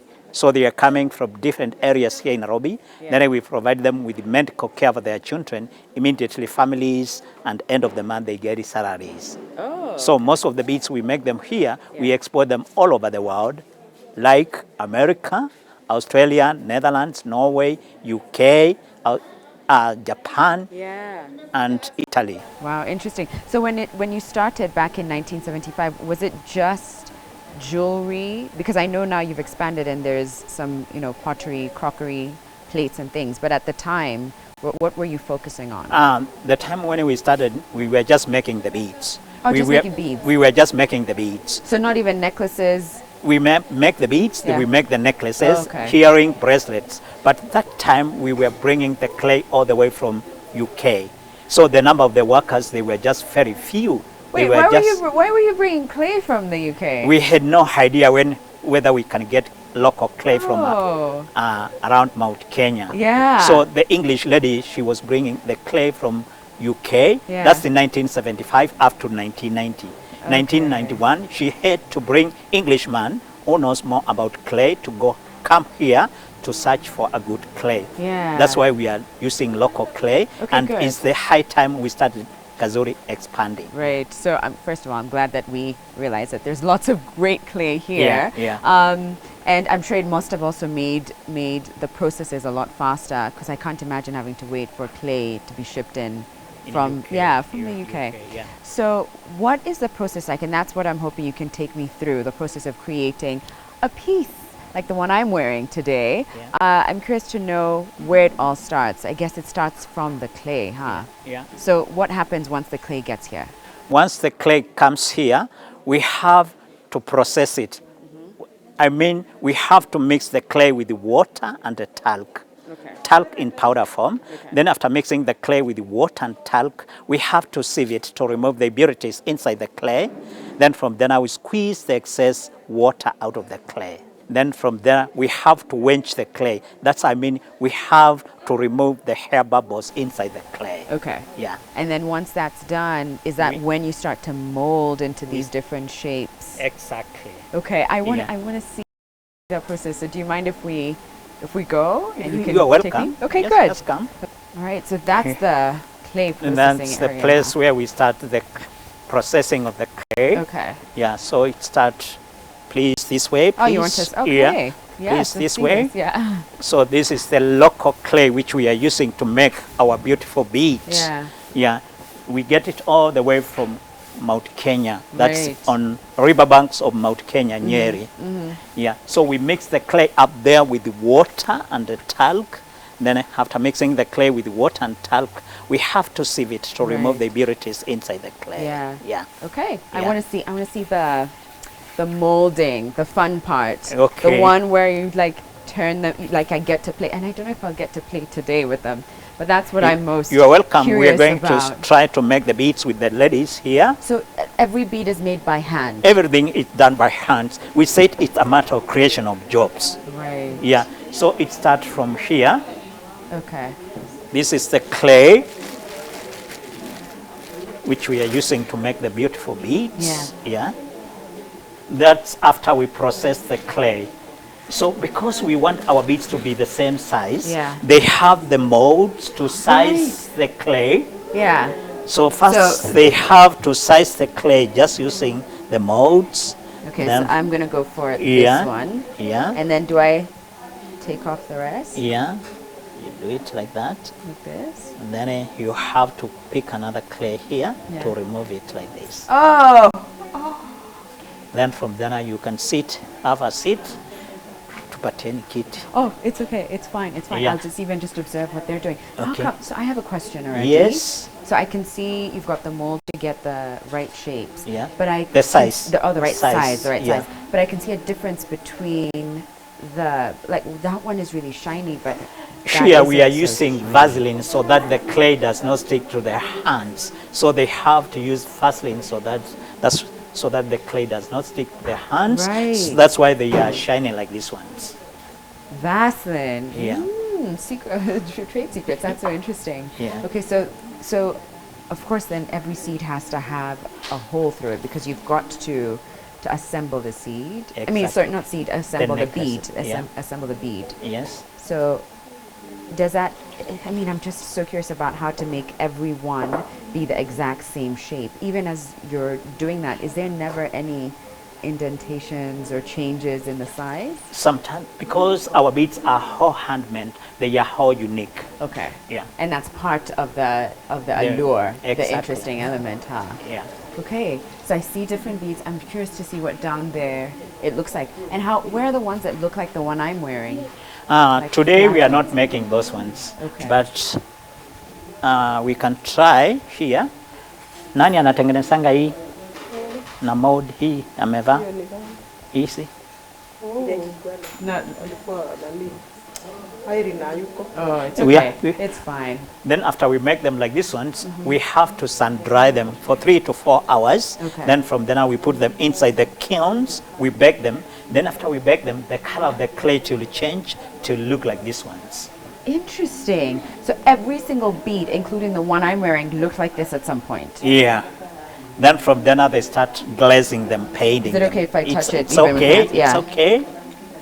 And just by leaving it in the sun, that's all that. No, we have to bake them for 8 hours. But this one hasn't been baked. It's just been. It's left in the already sun. baked. Oh, it's already been baked. Baked already. So when you leave it in the sun, it's still this color. Yeah. Oh, but okay, after okay. you bake it, it will change to be like this one. Okay. Yeah. And I see this one already has some design on it. Where is the design part? The The part where you get the designs, flowers. we make it here when we are still making the beads. Oh, so it's still in this process. Yeah, when the clay is still wet. So I find it interesting that all of these beads sort of look the same. Is it because you have an order that you're trying to fulfill? Exactly. Or what? Okay. Yeah, so we make them according to the local orders or overseas orders. International ones. Yeah, yeah. All right, okay. Yeah. Let's go see pottery, which I have to tell you, Philip, I have tried my hand at pottery. I'm not too bad. Okay. Okay, you're welcome. Okay, so interesting. I see the men. Is this the men's section? This is the men's sections. These are the men who do the processing of the clay, then they do the pottery work. They are trained men. They know how to use the potter's wheel.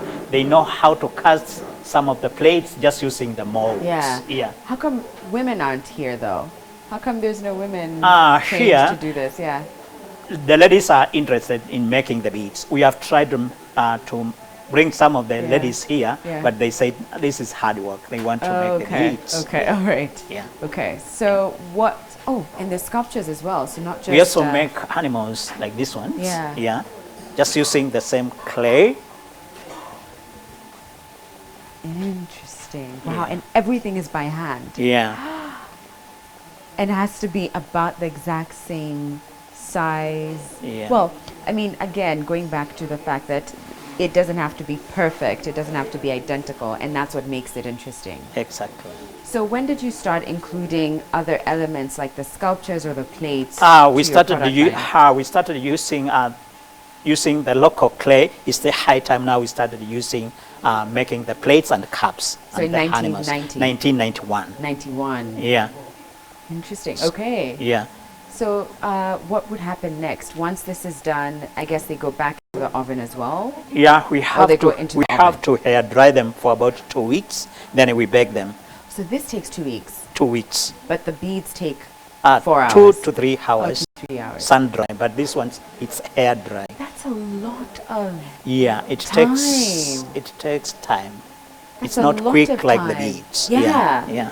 Okay, so where to next? Where do we go next? Here you have kuja hapa kijana kidogo tu.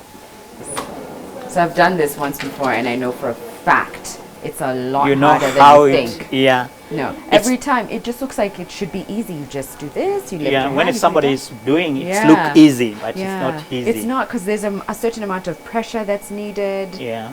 And you need to be steady with your hands. You have to make sure the clay is at the center of the wheel. Yeah. Yeah.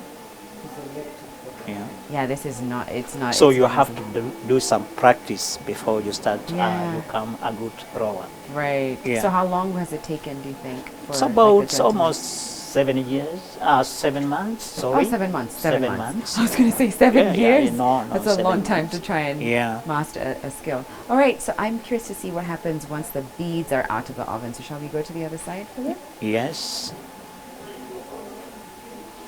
Okay, so this is where the We do- magic happens. Yeah, so now please welcome to the glazing department Oh. where we are doing the painting of the beads. Okay, once they come out of the oven. Yeah, once they come out of the oven. So now we come here. Now here we have the painters, as you can see. Yeah. So the painters here, they are given a list like this one, Yeah. just to show them the number of the beads, the different colors they're going to use it. Okay. So because they paint them according to overseas or local orders, we Okay. get it. And who decides what colors? We have Regina Newman, she's the ones who run Kazuri. She comes with the patterns, she creates the colors. Yeah. Okay. So now we just dip them inside the paints, then we remove out of the wires. Then we put them inside these wires To dry. Then from there we take them back to the oven for second firing. Oh. So we are using ceramic paint. We call them glazes. Interesting. Yeah. Okay. So what's that board about? These boards indicate us the orders we have in the floor.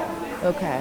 Yeah, you can, as you can see, we have the order number of necklaces, bracelets, earrings, loose beads, just the beads. Interesting. Yeah. So and who mixes up the colors? Like I can see there's. The How colors- do you make sure that it's all the same? Is there one person or who's in charge of that? The colors, we get it from England.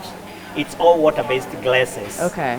So the painters here, they know the constituency or the colors. They know how they are going to dip it, whether thick or light. They get that. Yeah. I love this. These like pastel colors, they're so pretty. But that looks really interesting. That doesn't seem like a normal bead to me. So am I allowed to touch this or no? If you touch the colors, it will come off. After we paint them, we have to bake them so that the paint, it will stick to the beads. Right, yeah. Then the paint, it has glass inside, it will melt, then they'll come out shiny. Okay, so but then why does it look like that? They look like smashed beads. Yes, because we are painted with water-based glazes. No, it's not even that. It's that when these beads when they came here. Yeah, they were just like this one. Oh, they look like, They were just like that. So it's the paint that adds, Yeah. okay, but then when it melts. When it goes into the oven, it goes. It will come smooth. Smooth. Yeah. See that? It will Look at look that. like So this that's how it started off. Yeah, it will look smooth like that. You're kidding. This will turn into a version of this? Yeah. Oh, that's what I couldn't compute. My mind, I couldn't understand why it looks so bumpy and lumpy. Yeah. Interesting. Okay. So I see there's an oven there. And these are the ovens there. Okay. In ceramic, we call them kilns. Kiln, right. Yeah. What is this? These bricks are just made out of clay. The work of the bricks is just spacers. Okay. Spacers when we are loading the beads. Yeah. That's All right. check inside here how they are loading them. Ah, right. Oh, right. That's where the bricks come in. Yeah, those are spacers.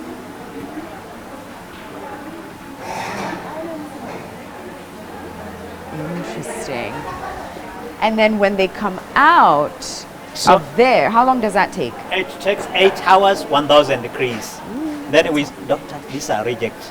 These are rejects. But I can touch it. Yeah, you it's can fine. touch. It's fine. But Yeah. essentially, they come out looking like this. Yeah, shiny like that. So why would this be a reject, for example? This just looks like it's a little dusty. This one, they have not sorted it out. Oh, You can okay. see it has pinholes. That's a reject. Okay. So we have to repaint them once more again. Wow. Yeah. Wow, wow, wow. All right. Well, I'm curious to try making one of these beads, one of these necklaces myself. So I'm going to try hop onto a table and do that, but we've got to take a break first. We'll be back in a moment.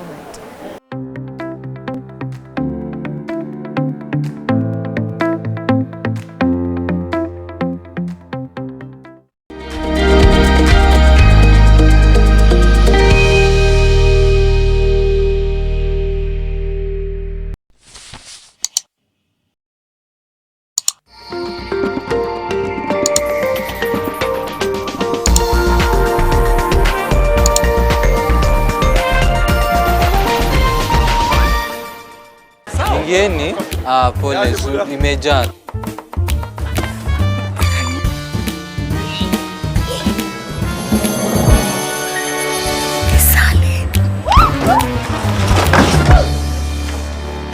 Nini? Tunakujua kwa nini wazee wetu wanapotelea kwako. Ndio tuko tunataka kujua siri yako. Siri ndio hiyo. Introducing the new salad oil with a spout for easy use. Comes packed with omega-6 and 9 and vitamin A and D and at a price that doesn't dent your wallet. Leo utakula nyumbani. Salad. Siri ndio hiyo. Dr. Francis Atwoli and Kotu would like to invite you to the 42nd General Council of the Organization of Africa Trade Union Unity to be held at Sarova Stanley Hotel in Nairobi. The theme for the 5-day conference will be Ending Violence and Harassment at the World of Work. The conference will also be live on NTV, 17th of September 2019 at 10 a.m. Go get the stove. Ni kama haiko. What? Kapatia mtu wa Marimari akatu exchange na pegs. My mini-me on his new bike. #goals, #child support. Feet is flying. Walitoa tax ama pata nimengoa mlango. Nikasafisha kila kitu kwa keja. Sipaida wewe na kutambua. I need more money for Liam's upkeep. That 50,000 is not enough. Yes. Season 4.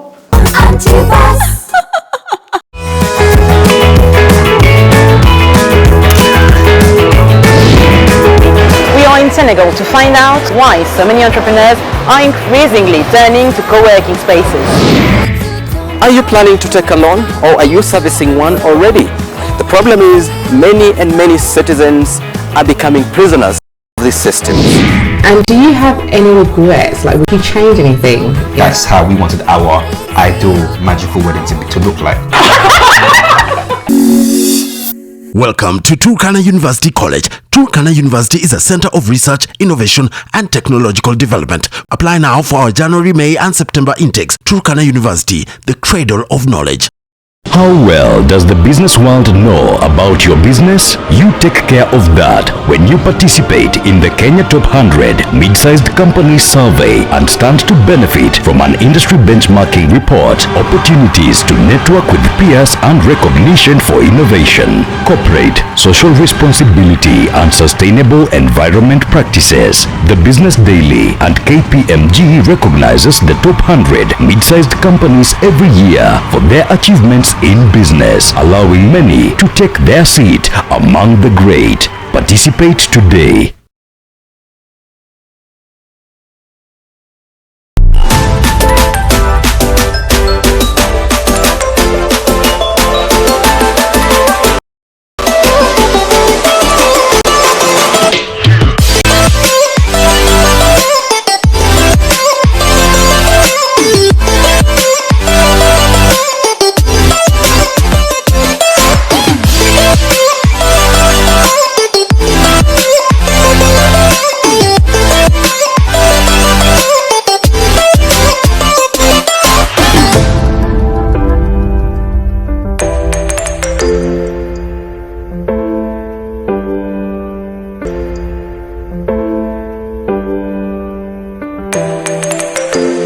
Delicious International Food and Music Festival, brought to you by Delicious East Africa and Nation Media Group. To sponsor this event, please call us today.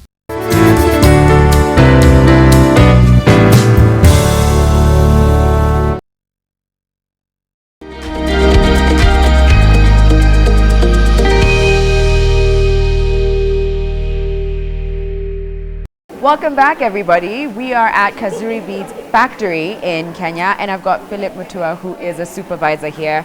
You've taken me through pretty much everything, from like the clay, where it's sourced, to the ovens and everything. Now I want to know how to make my own necklace. So please, let's go. Just go. Yeah. After we fire the beads, they'll come out shining like these ones. We said the paints, it has glass inside. After we fire them, the paints, it will melt, then they'll come out shining like this. So after we fire the beads, we bring them here. to assemble the necklaces. Okay. So as they string the necklaces here, they are given specific patterns to follow. But I want to do my own pattern. Yeah, It's so okay. please, you are welcome, Sharon. So where do I start? I pick up one of these tiny things, huh? These little beads. Oh, I have to, and then the gold one. Those ones we call them spacers. Spacers, and Yeah, then to- your Yeah. naked bead sasa. Yeah, Okay. And the pattern I can just make my own. exactly. But I need the spacers, I guess. Oh gosh, and how long does this take? To string one, Yeah. it's about 10 minutes, you string one. 10 minutes? Yeah. So it just seems, from everything that you're sharing, it seems like it really is a You labor should of have love. steady hands. I'm not sure I have steady hands.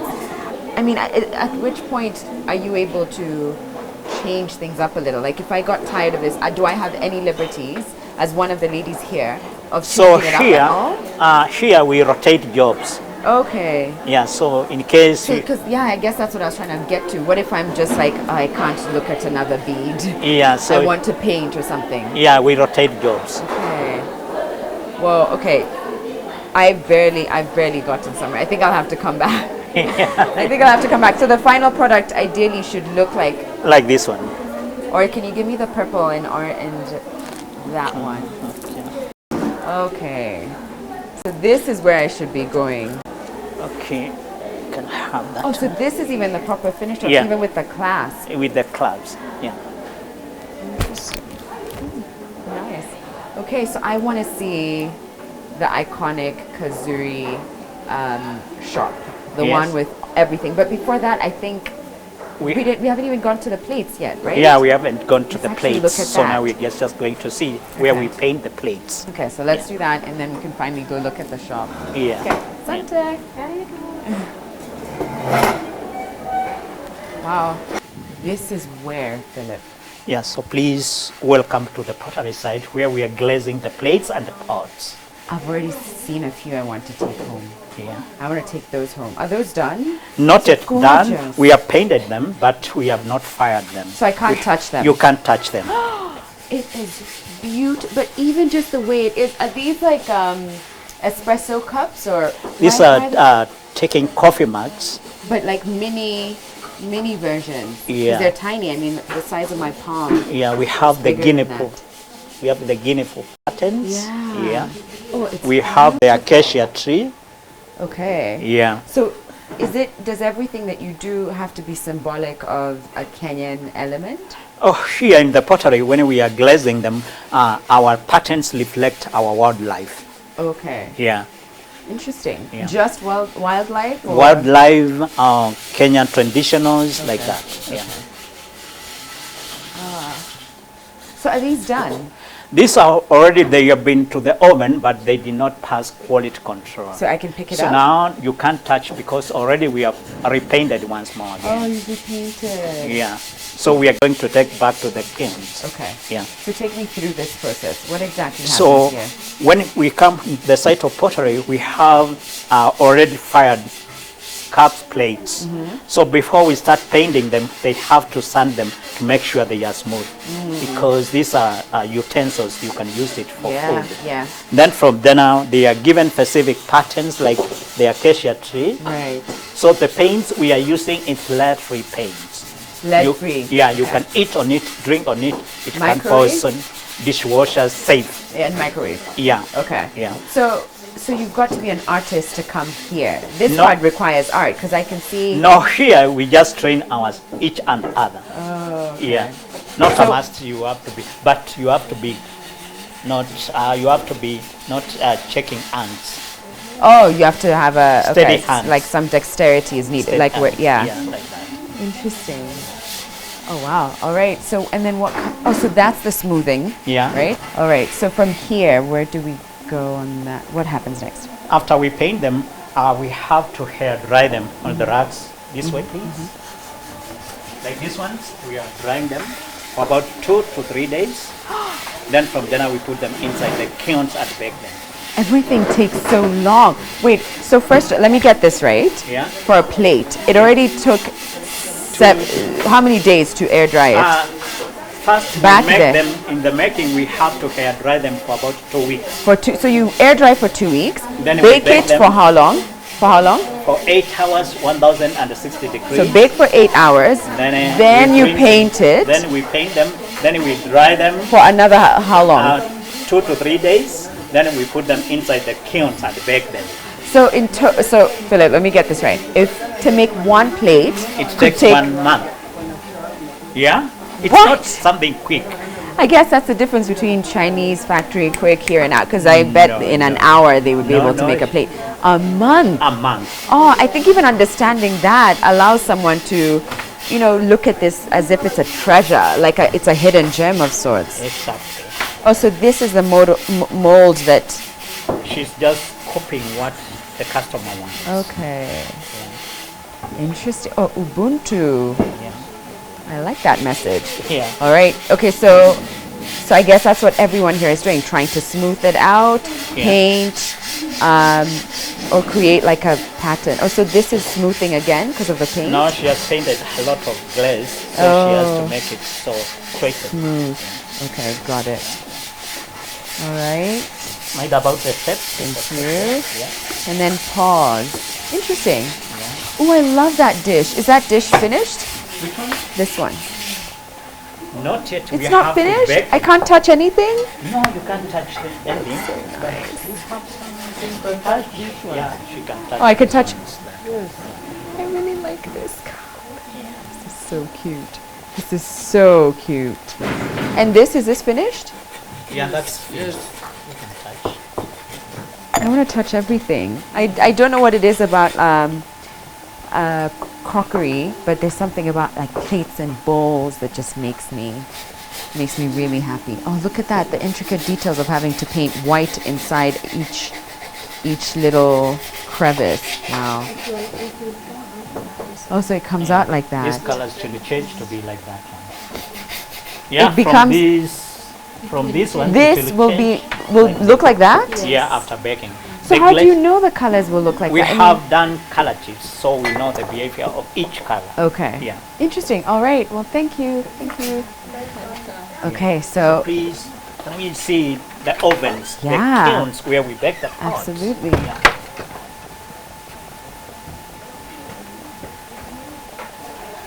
Oh. So these are the kilns where we bake the plates and the cups. It's just electric kilns, just like the beads. So the plates and cups, we bake them more higher temperature than the beads. The beads, we bake them for 8 hours, 1000 degrees. But these ones, we have to bake them for 8 hours, 1060 degrees. Then after we bake them, we have to wait the kilns closed for 3 to 4 days without opening. Otherwise, if you open when still warm, they'll crack. So I'll take you now to the gift shop, please. Oh, let's go. Yeah. Right, so this is the shop. This is where they come to live in all their glory. Ooh. Yeah, so please, Sharon, welcome to Kazuri shops. So this is our gift shop. So here, the prices are just written in shillings. Yeah. You can use credit cards, American dollars, Visa cards. Now that you've brought up price, I'm curious to know a little bit more about that. How, given how long some of these products take to make, how do you go about determining price in Kenya, and does it change when it's shipped overseas? Yeah. What's that like? Yeah. Here, the process takes about 3 to 4 days to make one necklace. Okay. So the prices depends on the colors we have used it and the size of the beads. Colors and the size. Yeah. Why does color matter? The colors they sell to Kazuri when there are some very expensive, others are. What? You mean not all colors are made the same? Not all the same. So what's an expensive color? Like this one, it's very expensive color. Let's see. This metallic. You see this one? Oh yes, it has like a different with this one. Right. Yeah. Okay. So the colors is the ones which determine and the size of the beads. So let me see. Something like this also is more expensive because it has like a metallic foil to it. Yeah. Interesting. So it depends on the color and the size of the beads. Yeah. So the price would range between, let me see, for this one, for this necklace. This is a multi-layered necklace. Probably not the best to, let's see. let's try this one. So this is about 1,500. Yeah. To the piece I'm wearing would be, which is about this. How much is that? 1,800. Yeah, but these are good gifting others prices. are ranging from $20. That's 2,000. 2,000. Yeah. Okay, interesting. I want to see the cups and the pots and the everything on that side. Okay. Oh, and We bracelets also have too. bracelets also. These are ranging from 1,200, 1,300. Yeah. So we are using memory wires to make them. So have you found that that the Kenyan market has changed over the years? And I'm asking this because of the rise of Maasai market and the access to such vendors at a much lower price. Have you found that you've had to shift or change a little bit to accommodate that as Kazuri beads? Yes, we have tried. That's why we have looked overseas orders. Okay. Yeah, so most of the beads we make them here, we export them all over because our local orders they have gone down. So most of your products, customers they are go abroad. And is there a specific country that? Yeah, we have America, Australia, Netherlands, Japan. Europe is the most. We have Scandinavia, Norway, Denmark, Netherlands, Italy, Germany. So most of your orders are going to Europe? Europe. Interesting. Okay, let's go back into the... I'm just going to keep adding things to my wrist slowly and then I'll just disappear at some point. I'm kidding, I'm kidding. This is gorgeous. This is one of my favorite colors. I know I came to look at these, but this is one of my favorite colors. I'm going to add this now. All right, so let's look at, so what would this be, for instance? The prices are just written on the... Oh, no, I was even, it's a soap dish. I was wondering what it is. Dish. Oh, interesting. So you can make, you can make anything that your mind conceives, you can create it. Exactly, because clay, you can mold anything out of the clay. So do you ever make structures or do you limit? We have flower passes, we have lamp here. Oh, what? Oh, lanterns. Yeah. Flower passes. Look at that, Fort Jesus. Interesting. Yeah. More bowls, little plates. This, oh my gosh, this is gorgeous. And I need a salad bowl or a bowl like this. This is stunning, and I love just how big it is. But what also caught my attention was this little guy. Look at, is that a bee? Oh, it's a bee? Yeah. How is that a bee? Show me the bee. See? Oh, I see. Oh, it's a bee flying. Oh, yes. It's the profile of the bee. Yeah. You know, when it's so near creative. to you, you can't see it nicely, so you have to keep it aside. And I think I was looking at it as if, you know, I didn't understand. We're looking at the profile. That is really cute. Yeah. I love that. I love that. All right. Well, thank you so much, Philip. You're welcome. I'm curious, is this kind of tour open to everyone? Can anyone? For everybody. Oh, nice. Even disabled. Oh, good. Okay. Yeah. Okay. Yeah. Well, thank you so much. I'm going to find a few pieces that I can pick for myself. All right, ladies and gents, we've got to take a break. When we come back, we'll meet another brand that are making made in Kenya products. So don't go anywhere. We'll be back in a moment.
Who wants to answer? Mary? Mary has a toothache. Oh, I see. And who knows why? Because the tooth is too big. No, it might be a hole in her tooth called a cavity. That's why I brush twice a day using Colgate. Imagine this is your tooth and these are food acids that cause cavities. Colgate with calcium and fluoride helps prevent cavities for maximum cavity protection. And now available in a 12-gram sachet for fresh breath. Only 15 shillings.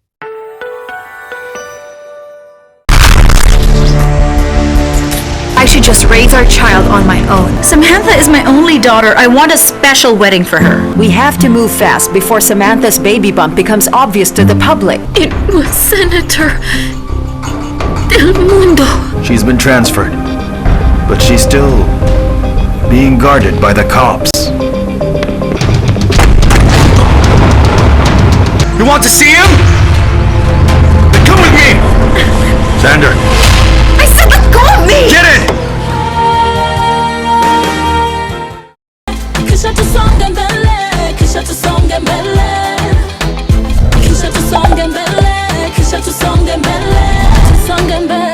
Tusonge mbele na Fiber Mobile. Get a fiber SIM card today and enjoy Tusonge mbele bundles at affordable prices. From the heart of Nairobi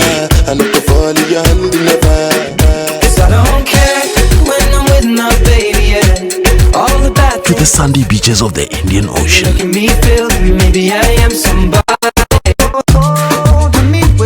coming soon.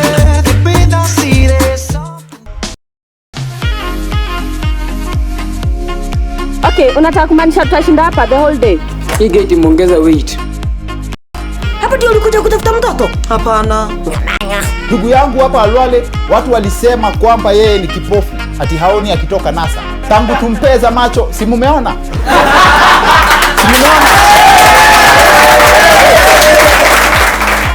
Mimi nachukua napeleka yote kwa typing kwa kompyuta. Unajua kompyuta? Mimi najua tu charanga. Unajua wakale kwa runway wakasema ladies and gentlemen introducing Jepto.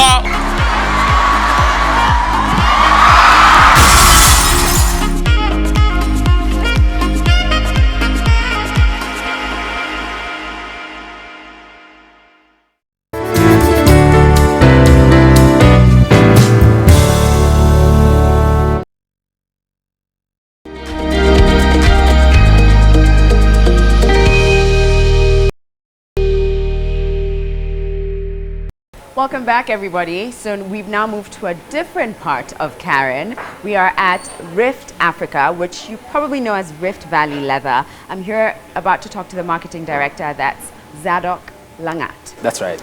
Your bags, first of all, on like beautiful display. Those are gorgeous. Thank you. Gorgeous. I mean, do you ever have moments where people question if this is a Kenyan-made product or if you are importing? Do you ever have those? Oh, we get that all the time. You must feel good, huh? Because we try and improve the product each and every. We never stop. Yeah. Because of the kind of a clientele that we are serving. Yeah. They're so demanding and they want the best. And this industry is just always changing. That's right. So we have to be on the top. Yeah. Yes. So tell me a little bit about Rift Africa. Yes.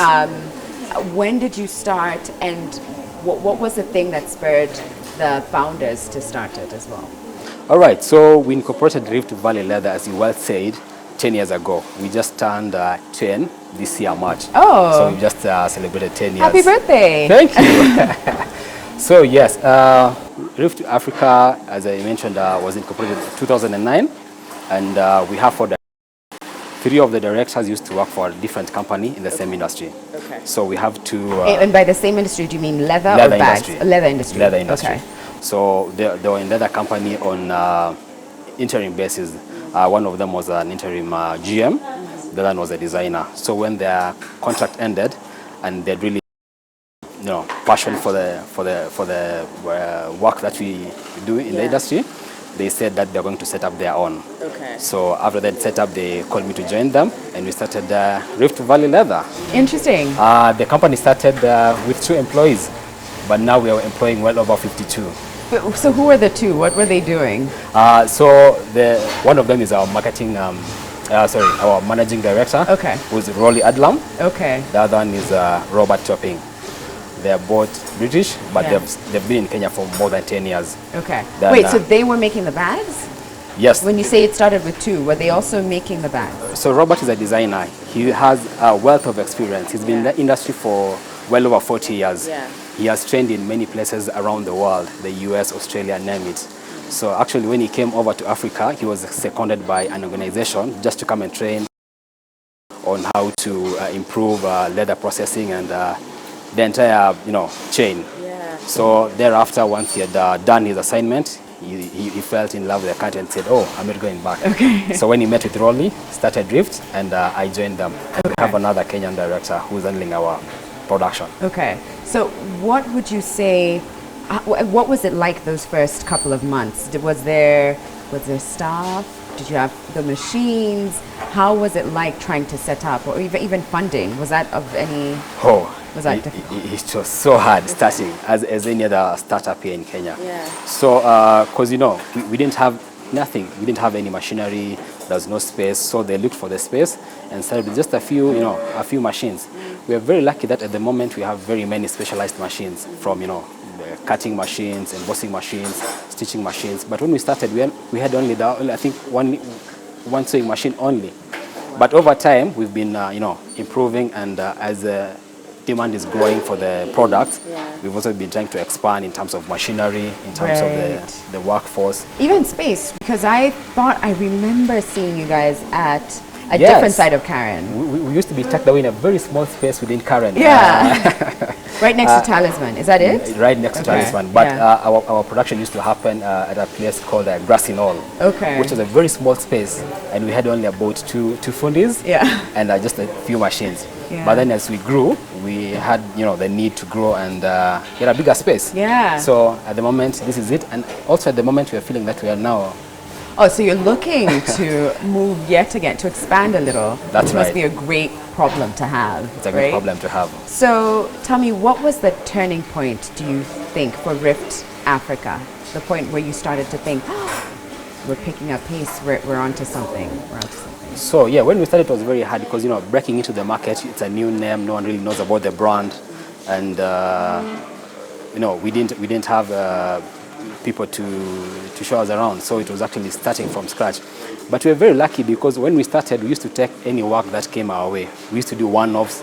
So I think our way of operating, we are very versatile. You used to come with any product that you want us to replicate. We do that within a day or two. Wow. So I think that is how people we grew the name that we are very fast in terms of delivery. Yeah. We are very keen with the quality that we give. And over time, we also attended so many shows. We knocked on so many corporate doors. We set up trade fairs, attended so many of them. So I think the first 5 years was really, really, really hard. Rolly had at some point to sell his property in the UK just to boost the business. Wow. So yeah, it's been a process. Right. I'd say at the moment, we are getting our name out there.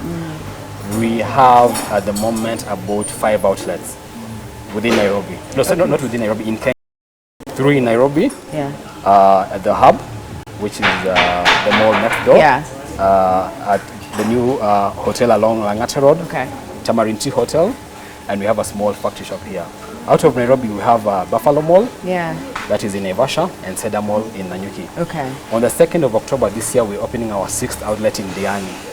We've just signed the lease and oh, look at that! Look at that! But also within the region, yeah, we've really grown. We are already shipping to Tanzania, Arusha, to Uganda, Kampala, South Africa, and soon we are looking to explore Kigali. Yeah. Internationally, we've really made leaps. Headway, yeah. Yes, so I'd say at the moment we ship to the States, to the UK, Canada, Japan. I'd say we ship up to about 15 countries, but majorly to the States. So I'm curious to know about your business model, because you talked a little bit about sort of customizing pieces. Yes. But also knocking on corporate doors. So how does it, what is your main focus when it comes to products? Are you just producing and sort of, putting the styles out there, or are you taking custom orders? Are you working with corporates? How does it work? So over time, we have developed our own range, what we call Rift products. Okay. As a brand, because we are trying to do two things. One is that we are pushing our own brand, which is Rift Africa. Yeah. Then we also do a lot of private label. Private label meaning? So if you came to us and you said, I have my own brand, but I don't have a production unit, we can handle that for you, complete with your, with your my brand, logo, your logo, everything. Oh, but, nice. but also we try and take corporate orders. As I mentioned to you, we used to take one-off orders, but over time we saw that that was very time-consuming, and it was really taking time, our production time. Yeah. So at the moment we do custom orders, but there's a minimum. So corporates come to us and say we need Christmas giveaways, for example, because that is the season that we're getting into now. Yeah. Hotels come and say, we need bill holders, we need placemats. So as long as you can give us volume, we can do any product that you want. Okay. Custom. Wow. Yeah. So so this industry obviously is just ever evolving and changing. Yeah. How are you able to keep up with the new entrants into this market? And even when I was at Kazuri Beads earlier, I was asking them as well, yes. How do you make sure that you're on top of your game? Because there's always entrants at a cheaper level, at a cheaper price. Yes. So how do you stand out? What do you do as Rift Africa? So yes, we work as a team. As I mentioned, one of our directors, Robert, has been in the industry for quite a very long time. Yeah. So he's always looking out new technology, ways of improving processes, just to make sure that the quality of product that we produce is top notch. Yeah. We don't compromise on quality. That is one. But also we have a program here, continuous training. Yeah. Some of our artisans, some of our fundis, we took them when they were just basic skills on doing the product. But then because of the continuous training that we inculcate and just trying to improve them, I'd say a majority of them right now, they are top quality fundis. So quality for you is at the very top. Yeah. Yes. Okay. Yeah. So now, the reason we are gathered here today, I want to know what it takes to make a Rift Africa piece. So take me through the process. What's that like? All right. So we have, I'd say at the moment, we have well over 40 products. Okay. The range is quite big Yeah, now. yeah. From travel bags, handbags, Yeah. accessories. So now that you've mentioned travel bags, I have to pick up this duffel bag. Yes. Because it is absolutely stunning. The hardware, the color, everything about this just screams That's like right. I need to be, I don't even know where I need to be on vacation. Some like little Italian village. It's good you mentioned Italian because these are Italian fittings. Oh, really? That's right. Where's my ticket? Where's my? Do I win a ticket to Italy? So these are Italian components for Yeah. the fittings, but it's 100% Kenyan leather. Oh, so okay, that is okay. one of our vintage, top-notch product that we. Oh, I love this. Okay, so sorry to interrupt you, but go on. So you're saying you have 40 400. 400. Well over 400. You said 40. 400 products. 400? Yes. Oh man. Some we wow. have since discontinued because Yeah. wherever clients are very Right. demanding. Yeah. You cannot give them the same product over a long Yeah. period. So we keep Yeah. on introducing Changing. Yeah. new products. Okay. So let's take one product for example. Yes. How would you go about creating that from scratch? So to create a product, it's actually a very long process. Yeah. Because you start with a design. So we have 4 designers. The chief designer is our director, one of our directors, and we have 3 other Kenyan designers. Okay. So every so often, we also try and get feedback from the market, what our clients want.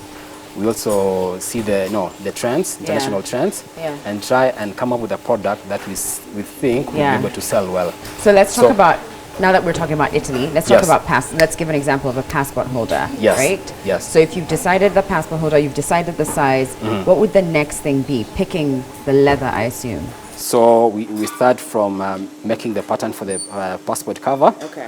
So it's converted into a cutting pattern. Okay. Then from there we cut the piece of leather. Yeah.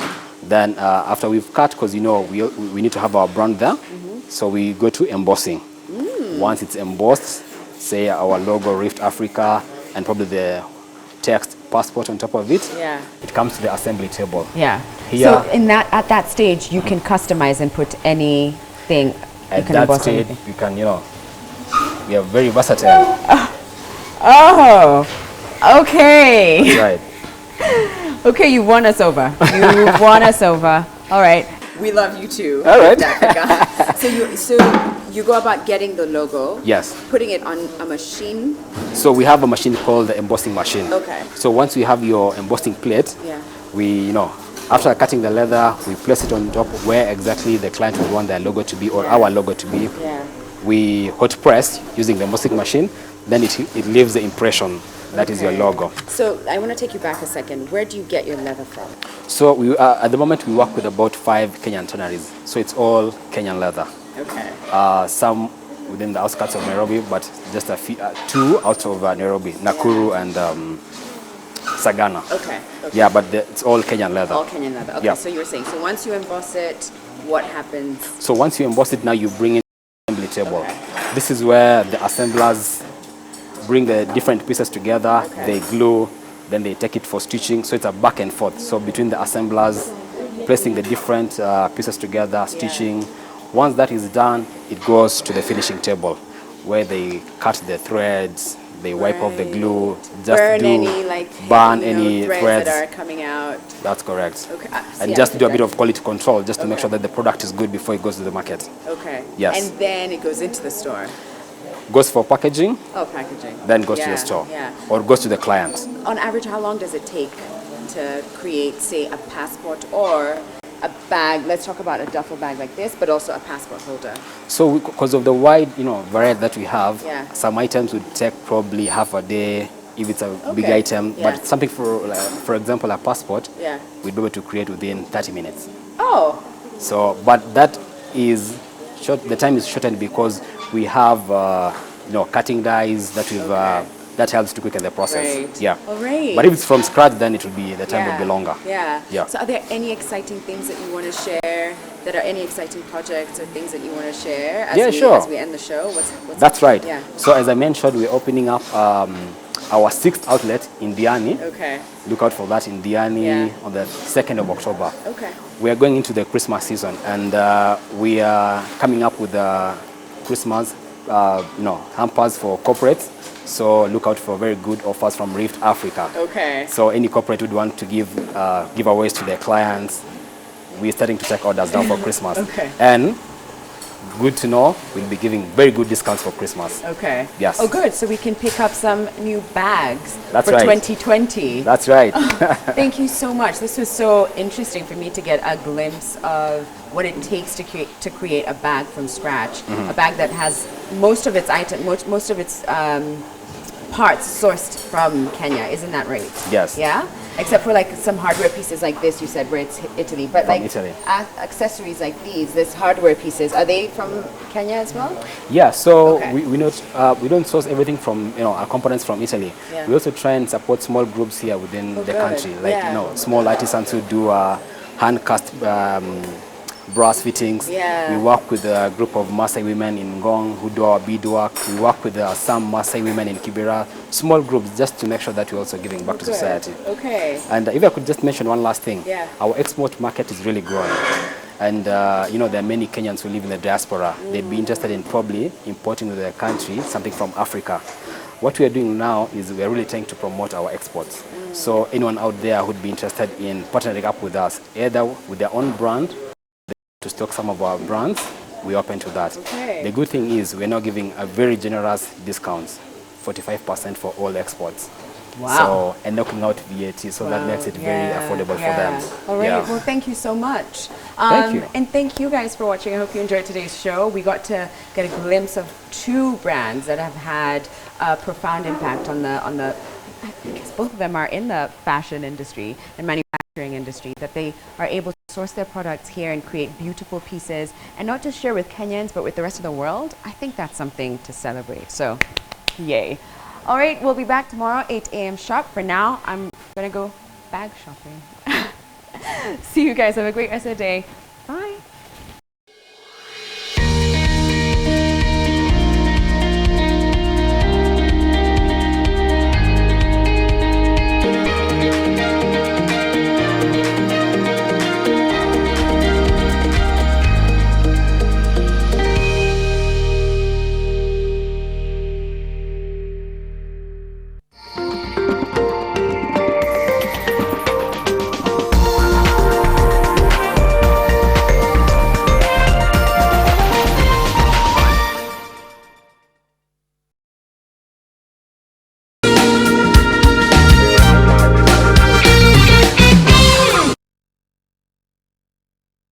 Je, maumivu ya kichwa na kukosesha amani? Kaluma Strong hutuliza maumivu ya kichwa, maumivu ya mwili na hata huondoa joto jingi mwilini. Kaluma Strong ina aspirin kama kiungo. Maumivu yakizidi, muone daktari. Kisha tusonge mbele, kisha tusonge mbele.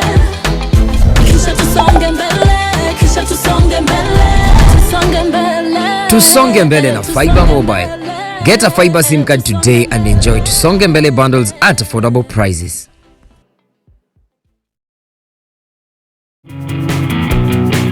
Kama unaniamini na kifunguo ya nyumba mpaka kifunguo ya bedroom yako, kwa nini? Shut up. Unajua if my husband discovers you're the one who cleans my bedroom, atafurahia. Hapa ni Nairobi my friend, nitile ujinga ulikuwa unaniletea Kisii. But my mommy says lying is not good. Umeacha ule watu ndio wako pale. Mimi ndo unanikujia peke yangu hapa. Wametumwa na makatelo wananifuata kila mahali. Unataka ninywe hizi dread juu ya heartbreak? Unaziona na wewe, si ndio? Ni rahisi kunijua, si ngumu. Just link on my bio. Mimi nataka kutoshana na wewe, bulldozer. Shifira, I am proportional. Your circumference. Get the difference. Yeah, let's give it a try.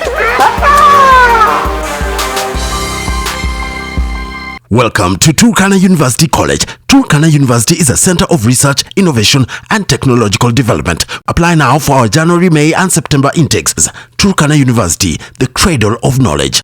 Wake up to nothing but the best in news, conversation starters, and hard-hitting interviews that keep you informed for the day ahead. Up and early, 6 on the nose, these people don't sleep. Fix first the data protection law, then we come up with the number. Exactly my question to CS Joe Mushero. Welcome to Living with Us. I'm your host, Sharon Mondia. Boy, have you missed out. Stop your wheel, game done. Thank you for joining us on NTV today. We have our reporters in different locations. NTV is right here to bring you everything from the beginning to the end. Hii ni NTV Sasa. Kuna mambo mengi sana ambayo yanafanyika. Sasa ni kumtuliza. Hii inaitwa sensory integration. Shughuli pevu ya kudunda viwanjani narejea kwake na kurudisha hapa studioni. Kuna mengi ambayo yanaendelea kujiri katika maeneo tofauti. Tunavyoelewa nasema nini? Vimeundwa. NTV in the morning. All you need to know to start your day. Go get the stove. Ni kama haiko. What? Kapatia mtu wa malimali akatu exchange na pegs. My mini-me on his new bike. #goals, #child support. Feet is flying. Watoa tax wapate nimeng'oa mlango. Nikasafisha kila kitu kwa keja. Sipaida wewe na kutambua. I need more money for Liam's upkeep. That 50,000 is not enough. MYes Season 4.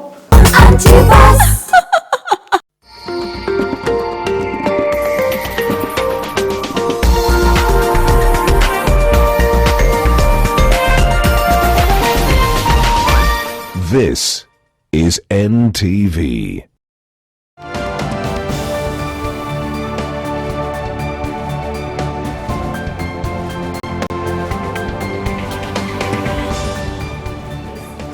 A very good morning to you this 17th day of September 2019. I trust you've had a fantastic morning. Thank you so much for joining us. You're watching NTV today. My name is Zainab Ismail and we have a lot lined up for you on this broadcast. We'll be taking a look at stories making headlines across the country. We'll also be linking up with our reporters on the ground to get a feel of what is happening across the different counties in the country. Also internationally, what's been making headlines, that is what we'll be talking about. And also in our panel discussion, we'll be talking about parenting in the digital age. This is with regards to that video that already gone viral of a young man from the Consolata Primary School. Of course, something that you've seen. We'll be discussing what it means being a parent in this digital era and what it entails, the challenges facing parents and what can be done. But before that, we'll be taking a look at other stories that are also following up keenly. And we start here in Nairobi, where murdered Dutch businessman Tob Cohen's estranged wife will remain in police custody for a further 9 nights. Sarah Wairim will remain in remand pending a mental assessment and an examination of Cohen's remains to determine the cause of death. His sister, wife, and the state agreed that the post-mortem examination takes place first thing today morning. NTV's Olive Barrows tells us why that is all we can say on this subject. Ever since the former Philips Electronics East Africa CEO, Top Cohen, mysteriously disappeared 2 months ago, his relationship with his estranged wife, Sarah Wairimu, has fed the news presses. With John Kamau of the Nation. The state of their finances, property and extramarital ties proving fair game as members of the Fourth Estate sniffed out the tawdry. The investigative authorities and interested parties dropping forensic clues along the way for the press to follow up on. But on Monday, the High Court moved to curb the public's appetite for news of investigations. DCI investigators, the victims, prosecution, defense, to resist addressing the media on the investigations or evidence that are alleged to exist in this case, and also the media is also prevented from publishing investigations into the matter. As it did so, it moved the story forward, directing that Sarah Wairimu return to court next Thursday to plead to the charge of murdering her husband in cold blood. Her defense counsel aggressively pursuing her release on bail after 20 days in the cells. Every day she is held in custody, extreme prejudice occurs. Bodies are found without her involvement. Witnesses are telling their stories to the media through the investigators. Now, somebody wants to grab a matrimonial home. By consent of the parties, a post-mortem exam will be conducted on Cohen's remains on Tuesday morning. It's headlines like these that read like a crime thriller and cast Sarah Wambui in the role of a black widow that have her defense team up in arms, concerned that unless the narrative is tamed, then her fate will be signed, sealed and delivered in the court of public opinion. Olive Burrows, NTV. And while the stage is now set for what promises to be a bruising battle for the Kibera parliamentary seat following the conclusion of the IBC nominations, the last candidate to make the cut, MacDonald Mariga, was handed his certificate in Kibera after the IBC tribunal declared that he was validly registered as a voter and therefore eligible to vie in the coming by-election. NTV's Brenda Wanga reports. Relief for footballer turned politician MacDonald Mariga as he receives the all-important document that confirms his participation in the November 7th Kibera by-election. Ile kitu inaanza vibaya inaisha vizuri. Kwa hivyo niko 100% tarehe 7 November itakuwa mzuri sana. The road to this moment, however, hasn't come easy for both the candidate and his party. His late registration being the bone of contention and his appeal resulting in a precedent-setting ruling from the IEBC. For determination before the tribunal was whether Mariga's application to be registered as a voter 2 weeks after the writs for the Kibera by-election had been issued was valid. The returning officer had declared that the candidate wasn't registered since his details were not in the KIMS kit at the nomination center. The Elections Dispute Committee, however, says the returning officer's move was an illegality since it did not take into account the updated register from the Starehe constituency. The complainant is duly registered as a voter. B, the respondent's decision of 10 September 2019 declining the nomination of the complainant on account that he was not registered as a voter is hereby set aside. The IEBC further validated the use of the acknowledgement slip as proof of registration. The Commission has looked at the acknowledgement slip, which the Deputy Registration Officer confirmed to be authentic. In addition, slip and as shown in the BVR kit matches. The victory in the tribunal now means that Mariga joins 23 other candidates in the rest to fill the vacant Kibera seats. I want you to see the tribe of hustlers, Mama Mboga, Boda Boda, to support our candidate to ensure that our candidate is on the ground. Securing his spot on the ballot paper may just be the easier of the tasks that lay ahead for the Jubilee candidate MacDonald Mariga. The harder part will be convincing the people of Kibera to vote for him as he seeks to fill the vacancy left by their deceased MP. Brenda Wanga, NTV, Nairobi. And the government of Tanzania has hailed the ongoing efforts by the government to restore the Maasai Mara forest as a step in the right direction.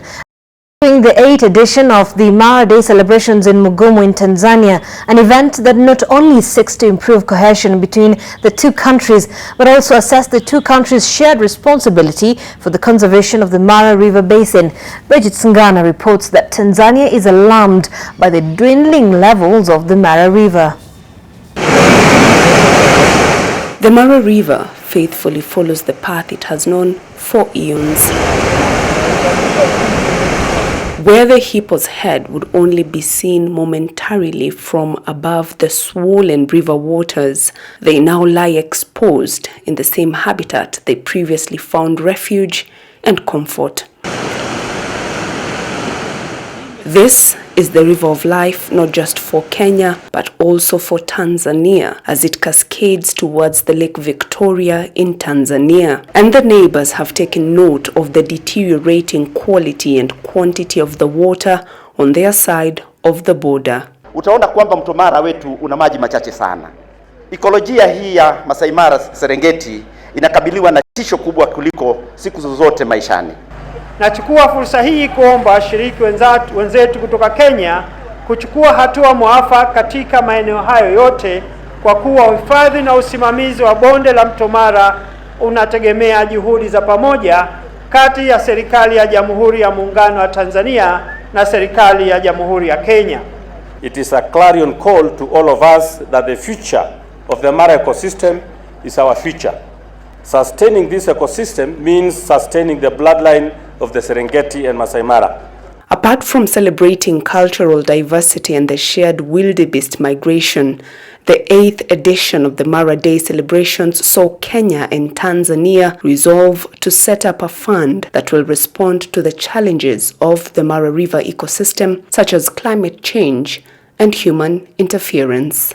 The steps that are being taken in Mau Forest is one of many steps that have to be taken, lakini it is a key step that has been taken, na sisi wengine wote tutafuata, and really we are looking at that example, and we are going to have to take our own steps into ensuring the survival of Mara River kwenye entirety yake. While only 35% of the Mara River courses through Tanzania, the feeling is mutual that destruction of the vital water tower, the Masai Mara Forest, has had an immense impact on the livelihoods also this side of the Bridget Singana, NTV, Tanzania. Thank you so much, Bridget, for that report. Let's now cross over live to our reporter, political affairs reporter Kennedy Mureithi, who is currently where governors are meeting to audit county development. Kennedy? Well, thank you very much, Zainab, and quite an interesting morning we are going to have, and we will be taking stock of counties and what they've been able to achieve in the last 6 years since the inception in 2013, when Kenyans first went to the ballot to elect a governor and a member of county assembly, and what we'll be expecting to.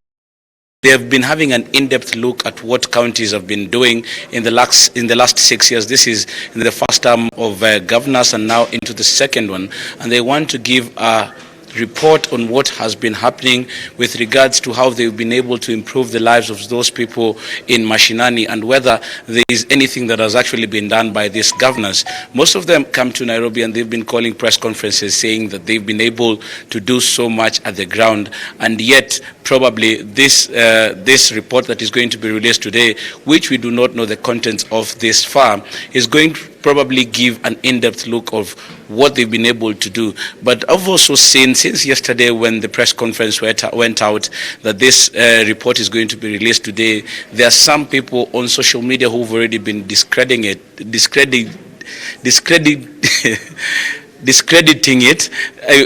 on the basis of saying that probably what would people from London be coming to do in the country. But it will be interesting to hear what it is that they are saying. And just having looked at the press invite that they sent to us, they are saying that in this report, what they've been able to look at is that there has been a self-assessment survey for each.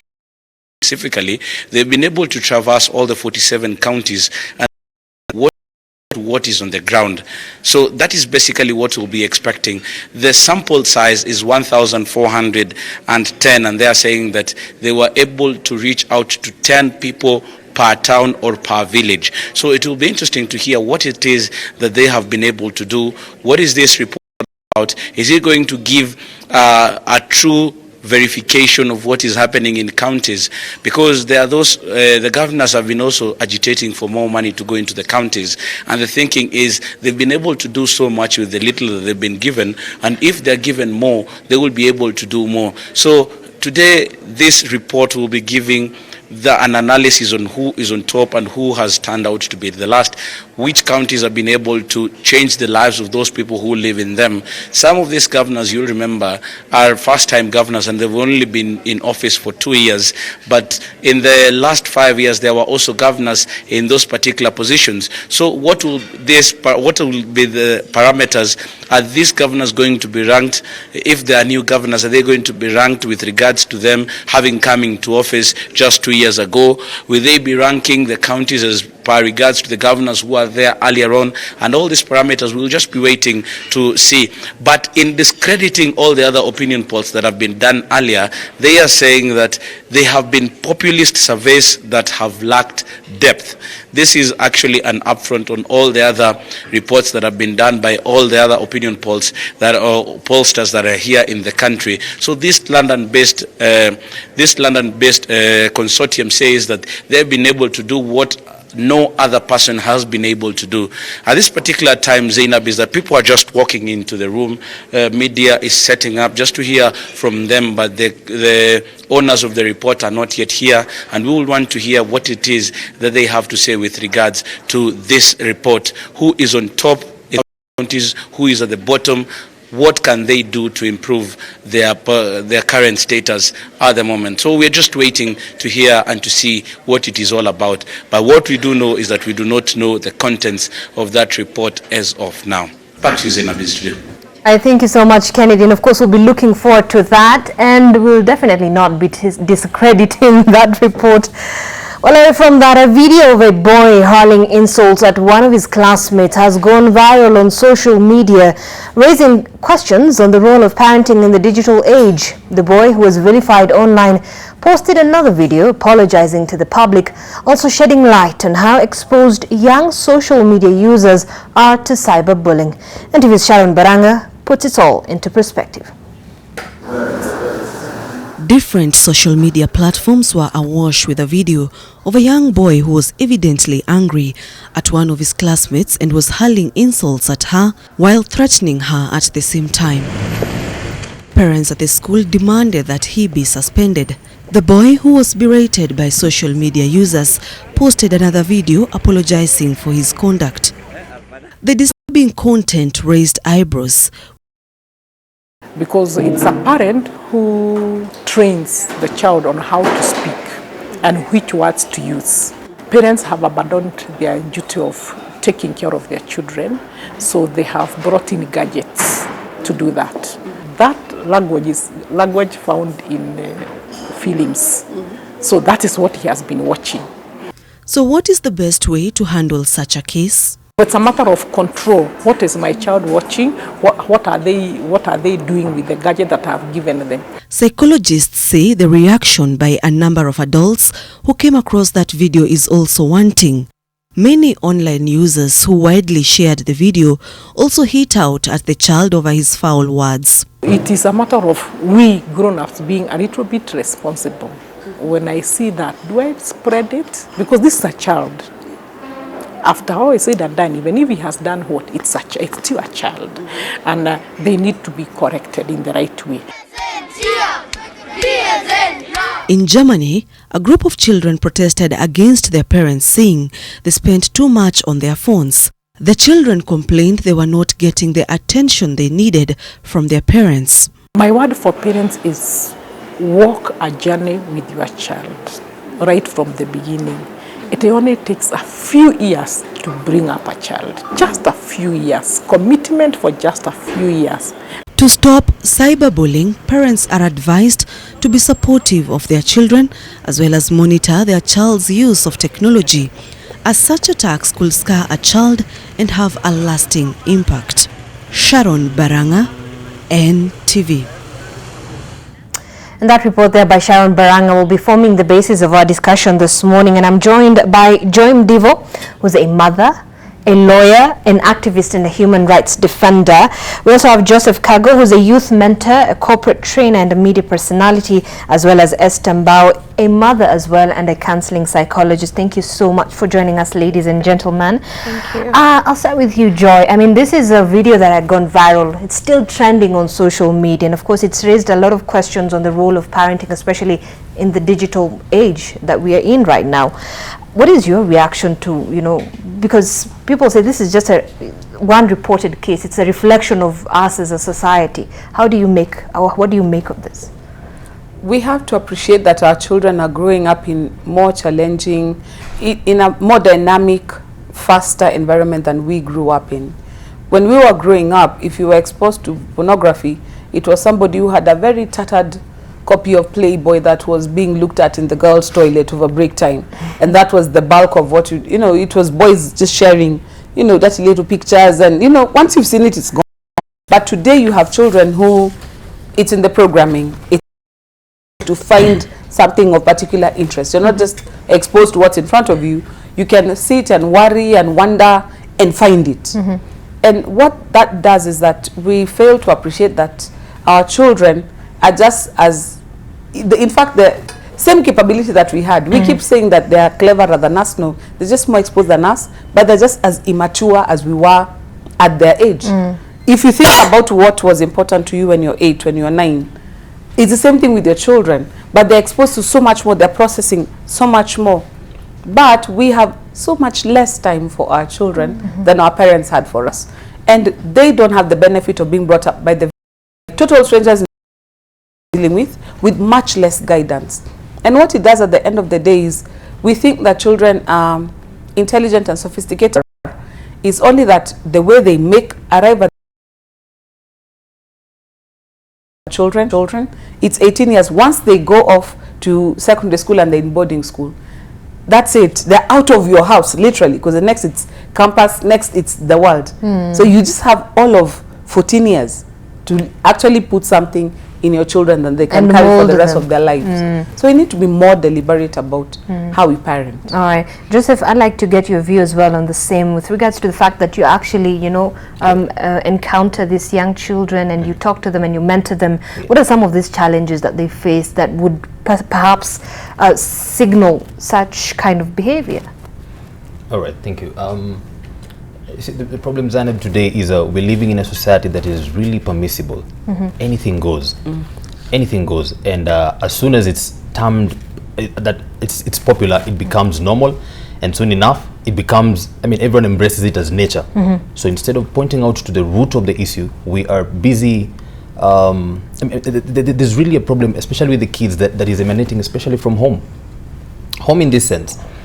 These kids, by the time they're being received by, I've dealt with, say, for example, in the corporate space, we go do a team building with a certain school and the teachers are totally helpless. The kind of language being used there is totally vulgar, their character is just questionable, but they tell you, you stick to the book, you came here to do some training, nothing to do with your language. But we see that's been permissible straight from home, because we have, in fact, one of the misgivings of this generation is that it has been handed over wrong conception, wrong definitions. We were taught the cost of things, not the value. That is why we can very easily compare backgrounds. We were taught, for example, parenting is interpreted as meeting needs, not nurturing. Therefore, we have kids who are simply growing up, not being raised. And that is a fundamental difference right there. Yes. All right. That's very interesting. And of course, I mean, it creates an idea of probably a mental picture of where the problem is really. And Esther, from your own perspective as well, you know, I saw some arguments saying that could be that these young children are facing psychological issues that would prompt them to act in the way that they do. Is it really?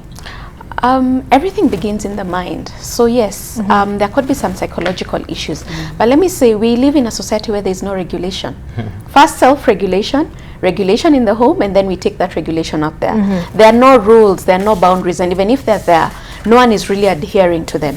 Because let me start with, what is a 12-year-old doing on a social media platform that actually advocates for 13 and above? who allowed this child to just join and do whatever they want to do.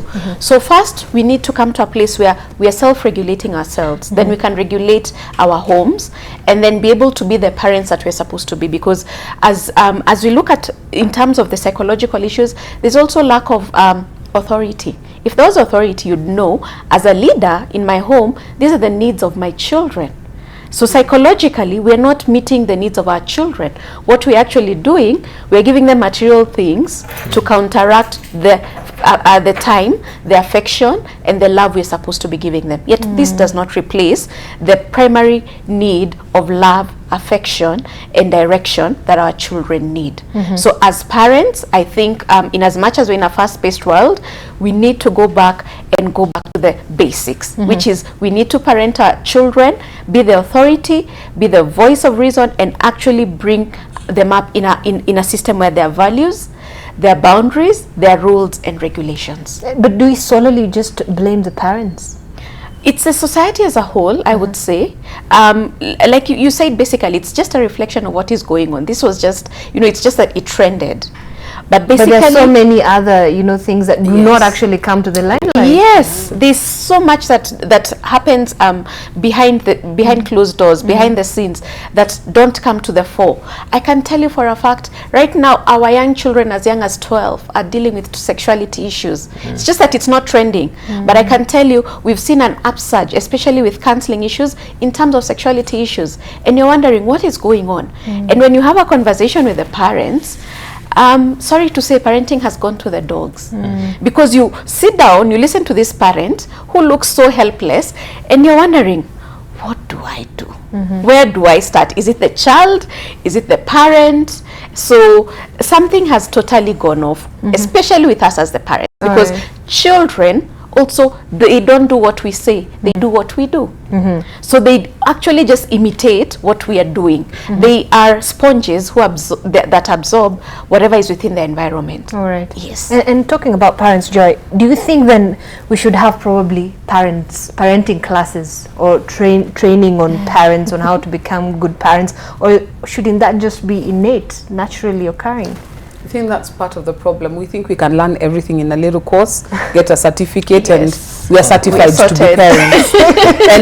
And that's why we are where we are right now, because everything has become so academic. Let me say this: Oprah lied, and now not Oprah, just as in Oprah, as in our society, our thing.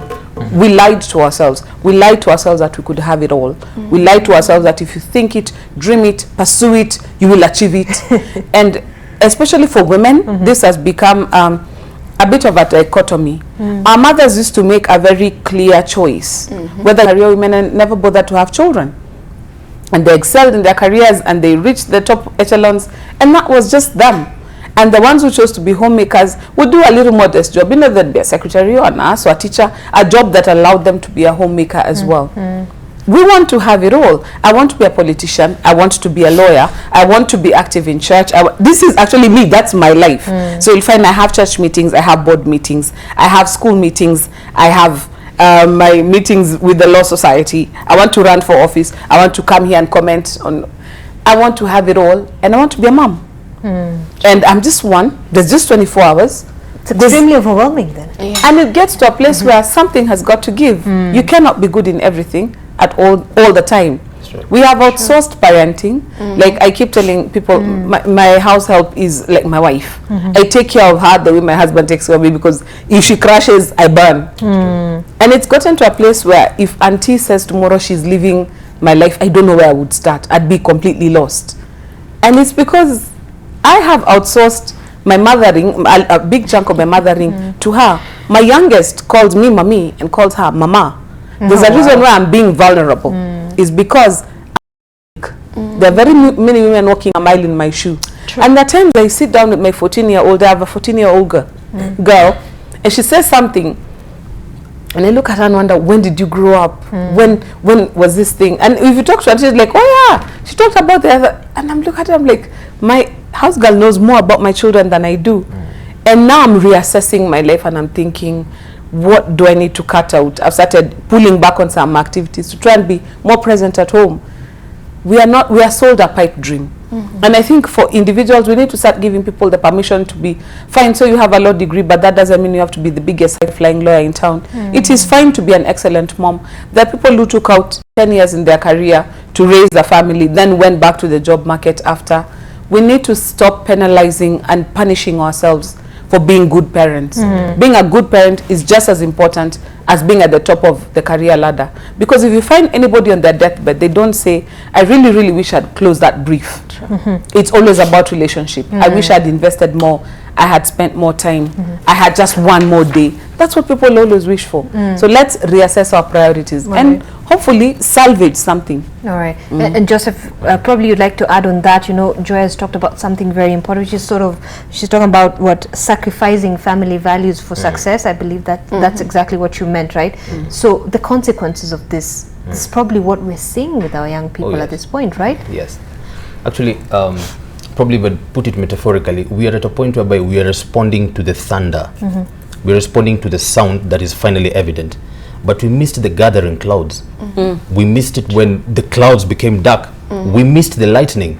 We're finally now responding to thunder simply because it's audible and we can see it probably over, social media platforms. But when the digital revolution came in, we were at a point whereby the issue is not even phones. The issue is the TV.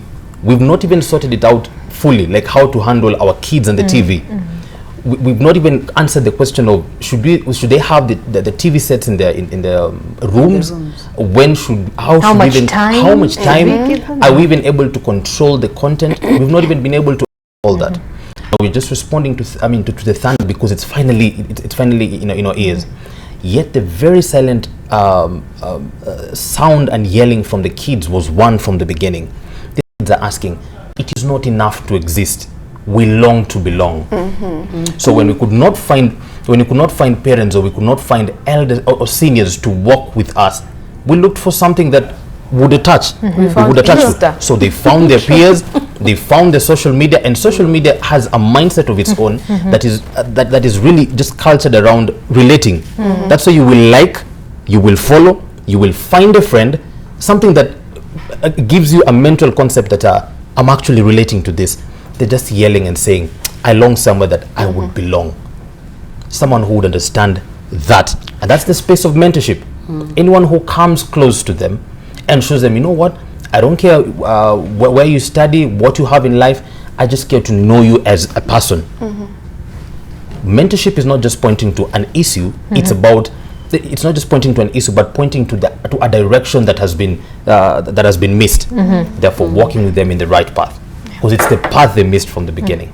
Yes. Asta, I mean, there's something also you mentioned a little bit earlier. It's about the community being part of parenting as well. Like, you'd be smacked in the head if you were found doing something in the streets with someone who you don't even know is a neighbor. But that doesn't happen anymore. And this could be a contributor to, being individualistic, that don't touch my child, this is my life, completely affects the behavior of a child as he or she grows up.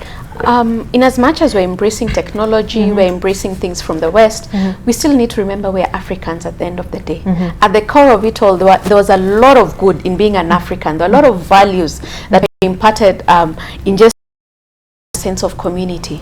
So in as much as we are moving to another source of culture, we don't need to lose our culture. And our culture would say, let's live as a community. Let's raise these children up as a community. Let's instill certain values. There are certain things that were done at certain points in time. Allow me to be very honest. There are things like even initiation that has been left to the church.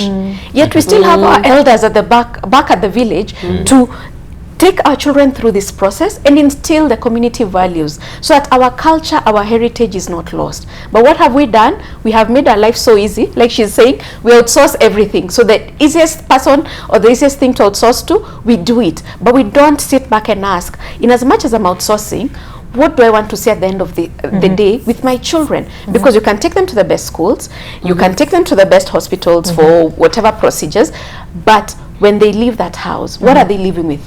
What I usually say is, you can give a child $1 million, they go out there because you didn't instill any values, it's lost within a day. But take a child to school with that $1 million, instill values in that child with that $1 million, and they will make 10 million. So you need to ask yourself, what am I investing? Because children are like a tree. They're seeds you're planting at this point. After 18, after 21, it's a harvest you're reaping. So you need to sit down and ask yourself, what do I want to harvest with my children? What do I want to see at the end of it all? What am I growing in them? Which fertilizers am I putting? Because if you're not doing it, someone else is definitely doing it. The weeds are all over. The weeds are there, and they fight for the nutrients and they fight for the attention. So from the word go, like she said, when you have children, you need to deliberately grow with them. You don't breastfeed for 6 months, go back to work and totally outsource. There are things you can outsource, yes. Outsource also with limits, outsource with regulations, because even as we allow nannies into our houses, do we cannot give in? Like the giving of values, the instilling of discipline, and discipline is not punishment, and the molding of character. It goes back to the parent, not to the school, not to the church, but first to the parent. All right. And I saw this comment where someone said parenting is never easy, but today's parents have to grapple with technology in a way that no other generation has ever had to. And this is a generational consequence of the fact that we've talked about having, individual values in terms of, you might find a family that is quite liberal and is quite conservative, and in the liberal family they value what we call digital literacy, and you'd have your 3-year-old access the internet, do whatever we want, and but that is an issue, Joy. I mean, at the end of it all, if you do not teach your child the consequence of the other side of the internet, bad things might happen, right? So how much time would you have children who are very popular online and on WhatsApp and on everything, but in interactions they're very awkward. I try to take my children to the VBS, and there are those of us who are driving our children to the VBS and dropping them off and giving them hugs and releasing them, and there are these kids who are being collected by a bus from the Essex and brought. So you had the kids from the lesser well-to-do areas, and then those of us who are being bougie and driving our kids in. Those kids left their mums in the village, hopped on a bus, drove by themselves, landed, and were enthusiastic to get into the meeting. Mine was clinging on to me in the car park. Mommy, don't leave me, mommy, don't leave me. There are too many people here. And I realized I was one of those VGG children because I grew up in Cherimoyo. And we were fearless. I mean, anything you needed to do, it was an adventure. Shoop, you're off to Dufampara or whatever it is. We'll come back in the evening. Yes. Yeah. And that's what's now translating into now social media technology use as well. One would think that if we put these shields and keep our children cocooned from this, then it makes them more aware. I have seen somebody, one of my friends, who is very deliberate about her children access technology to walking with the children through what they are seeing, so the children learn to distinguish good from bad. So something will come on and you'll see baby saying, no Halloween, and she'll chuck that video and put another one. I don't think mine has that awareness yet. What does that mean? It's something that Kago said earlier. Right definitions. That child has been taught this is good. When it comes to spells and witches, that is bad. We don't watch that. When it comes to so even if they're on the net, she knows what is good, what is not good. This is allowable, this is not allowable. If she's not sure, she'll come and say, Mommy, can I watch? My children don't have the same skills. So I asked her, how did you? She was like, no, just deliberate about giving the same boundaries we give in real life. I gave them on the net. Sure. And I'm learning from her. She's a much younger woman than I. Her children are actually much younger than mine. But I consider them safer in the world today. I think my problem has been sometimes I cocoon my children too much. Till they release in the real world, they can't cope. Them out a little bit. Even if it's on the net, sit with them. I was talking to, this weekend we're being mentored by an older couple, and they're telling us, they sit down with their kids and they put on those channels that the boys go to, Pornhub and the others. They sit down with them and they put it on. And then the boys start getting uncomfortable, like, why are you uncomfortable now? And you guys want to go, and they have that discussion of why this will impact you in real life. By the time they're done, the boys understand why watching porn is not productive. And before long, the searches have less and less of that. Maybe if we raised our children to understand what the boundaries are, whether it's in virtual world or real world, we'll be more successful. And it's a learning process. None of us has it locked down. All right. Sure. And Joseph, then how do you start training your kids that these things are useful, but they're still far-reaching consequences? Exactly. You had earlier asked a question about if parenting needs like training and all. Yes. It's actually interesting because really there's no actual class for parenting, but we tend to parent based on the default setting in which you are parented. Yes. All right. So we tend to parent in the default setting that you are parented. But it's also important for you to understand that sometimes all that was given to you cannot work in this current generation. True. And especially because they're more exposed than you are. In fact, the whole title of the .com generation has nothing to do with age, has everything to do with the information they're exposed to. Completely different terrain. Completely different terrain.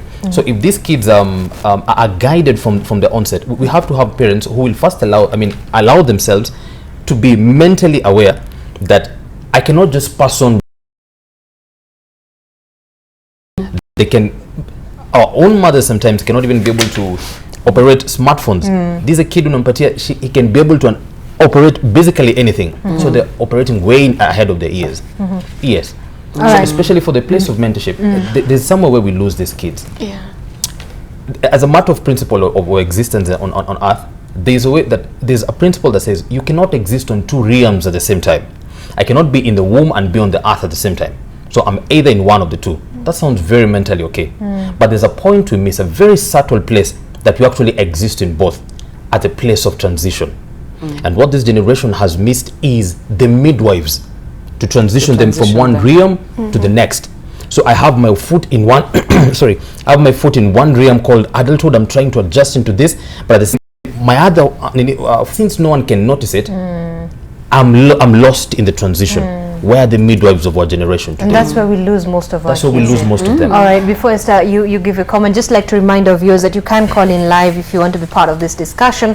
Also on our social media platforms at NTV Kenya. The hashtag is NTV Today. You can see the numbers on your screen. Esther. I just wanted to add on to what he said, that in as much as we're parenting from a default place, many of us are also parenting from a place of pain. I don't want to parent the way my parents brought me up. So what we do, we actually say, I'm going to be friends with my kids, you know. I'm going to allow them to do the things I was not allowed to do. Please remember, in as much as you're doing that, you're still the voice of reason, you're the authority. You're the parent at the end of the day. You need to learn a balance, a healthy balance of where do I come in as a friend and where am I the voice of authority. So as parents, we need to ask ourselves, where are we parenting from? Is it from a place of pain? Is it from a place of default? And then now we also need to come in and learn. Because we're in a place of digital. We need to learn about social media. Many of us are on social media, but we don't even know about it. We don't know the do's and don'ts. We don't even have regulation in terms of, today I'm going to switch off my phone. I'll actually not be on WhatsApp. I'll actually not be on Facebook. So what we do is we are always online. Facebook. And my director is asking, then it to be offline. It's okay. It's okay. By the way, life is not lived online. Life is being lived here and now.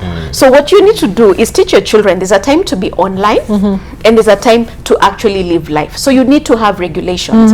Let me be very honest. For me, and I know this one also created an issue, and this is over the holidays. During school days, Monday to Friday, we don't watch TV.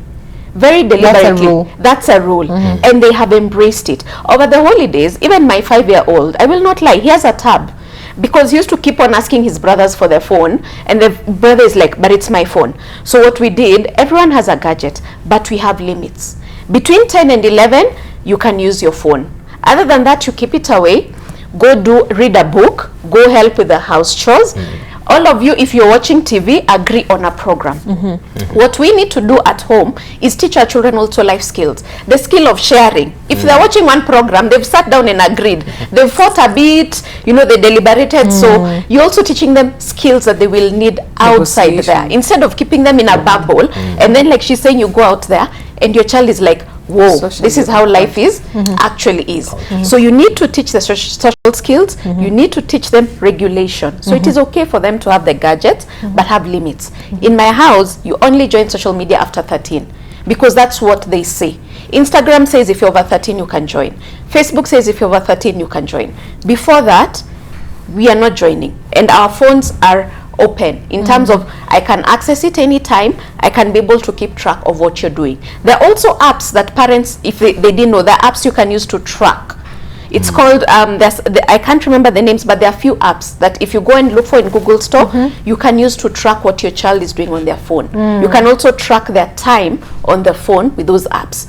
There's actually one called My Pact, the one that I use, because we agree it's 1 hour, so My Pact will tell me how much time you're on your phone. And then we are able to talk about it. The thing we do is we talk a lot on social media, but we don't talk face to face. Communication has also gone down to the completely. dogs. Yes. And indeed, technology has changed everything. And I'll ask you, Joy, you know, as a parent as well, from, you know, YouTube and iPad games and everything, has technology proved beneficial to you in terms of education with the young ones? It has, because my children are learning foreign languages. I've got one learning French, one learning Mandarin, and the internet has proved to be a very useful tool in them practicing to speak, because I can speak any Chinese and I cannot speak any French, but they can go online and and by the time they're done, they have some skills.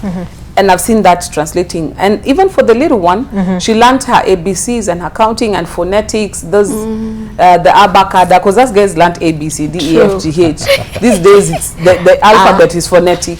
So she goes on her phonics, and it has helped in that aspect. And I am quite grateful for that help. Because if I'm told, okay, she needs to polish this more, I don't know where to polish it except online. And what this has done also is for the older ones that are now teenagers, also in research, sometimes they ask me a question, I look at them and I tell them, Google is your friend. Let's talk in an hour, tell me what you found out.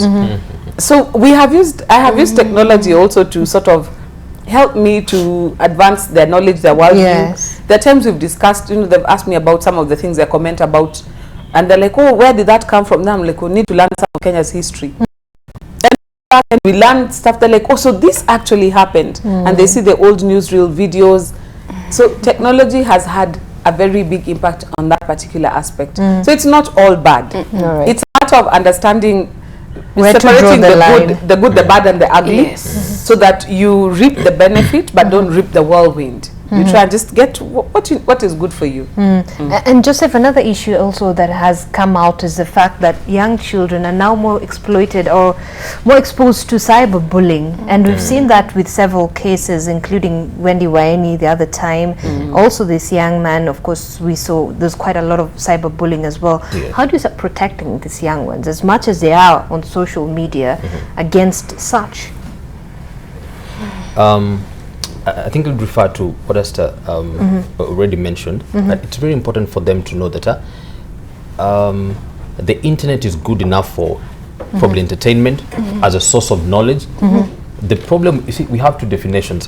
When you ask a parent if internet is good or technology, they'll tell you, yes, it's good, but it's good for entertainment and just being relevant in society. For the kids, the internet is their life. They're literally living in the cyberspace.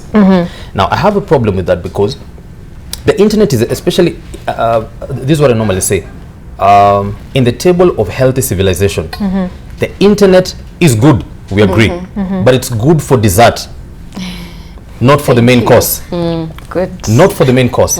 It's they don't even go there really for educational purposes sometimes. They don't even know sometimes. They actually go there. Most of them actually going there because of what they call, because they're bored. Now, the English word bored simply means a hole. So they're trying to fill it with knowledge from online, and most of them are really there just chatting with anyone, and that's when they get exposed to everyone. Now, it's important that parents or their seniors to be able to at least monitor and guide them. Tusiwazuie, tukiwazuie, they will still find a way of getting through, because you can be able to literally micromanage them every moment. let's guide them. Let's guide them. That's the best way to protect them. And of course, again, we have laws as well. You know, in terms of protecting them from cyberbullies, we can't really protect them. What we can do is we can prepare them so that when it does happen, it doesn't crush them. So one thing as parents we need to do is build on their self-esteem. Most of these kids are going on social media for validation, which means they're not feeling good enough, which means they're looking for someone to make them feel worthy. Then they go online and they're bullied, and it crushes already what was left. So we first need to build on their self-esteem. We need to give them life skills, but also more importantly, have rules. Tell them, in case this happens, please know you can come to me. Also, as parents, we need to leave the communication lines open, so that when such a thing happens, they don't go out and retaliate or they vent out more and make the situation worse. They actually run to you for protection. Yes. All right, thanks. I stand on that note. Let me just head over to the Intercontinental Hotel, where the report to assess the county development is currently happening, and our reporter Kennedy Mureithi is currently there. A lot is happening. Let's just listen in. And quite what you mean. The survey identified a whole range of areas of concern about development in certain of the counties, but such as inadequate participation by citizens, such as inadequate development of infrastructure. But perhaps you're asking a more general question. May I ask you please to clarify? Yeah, we live here and we are aware that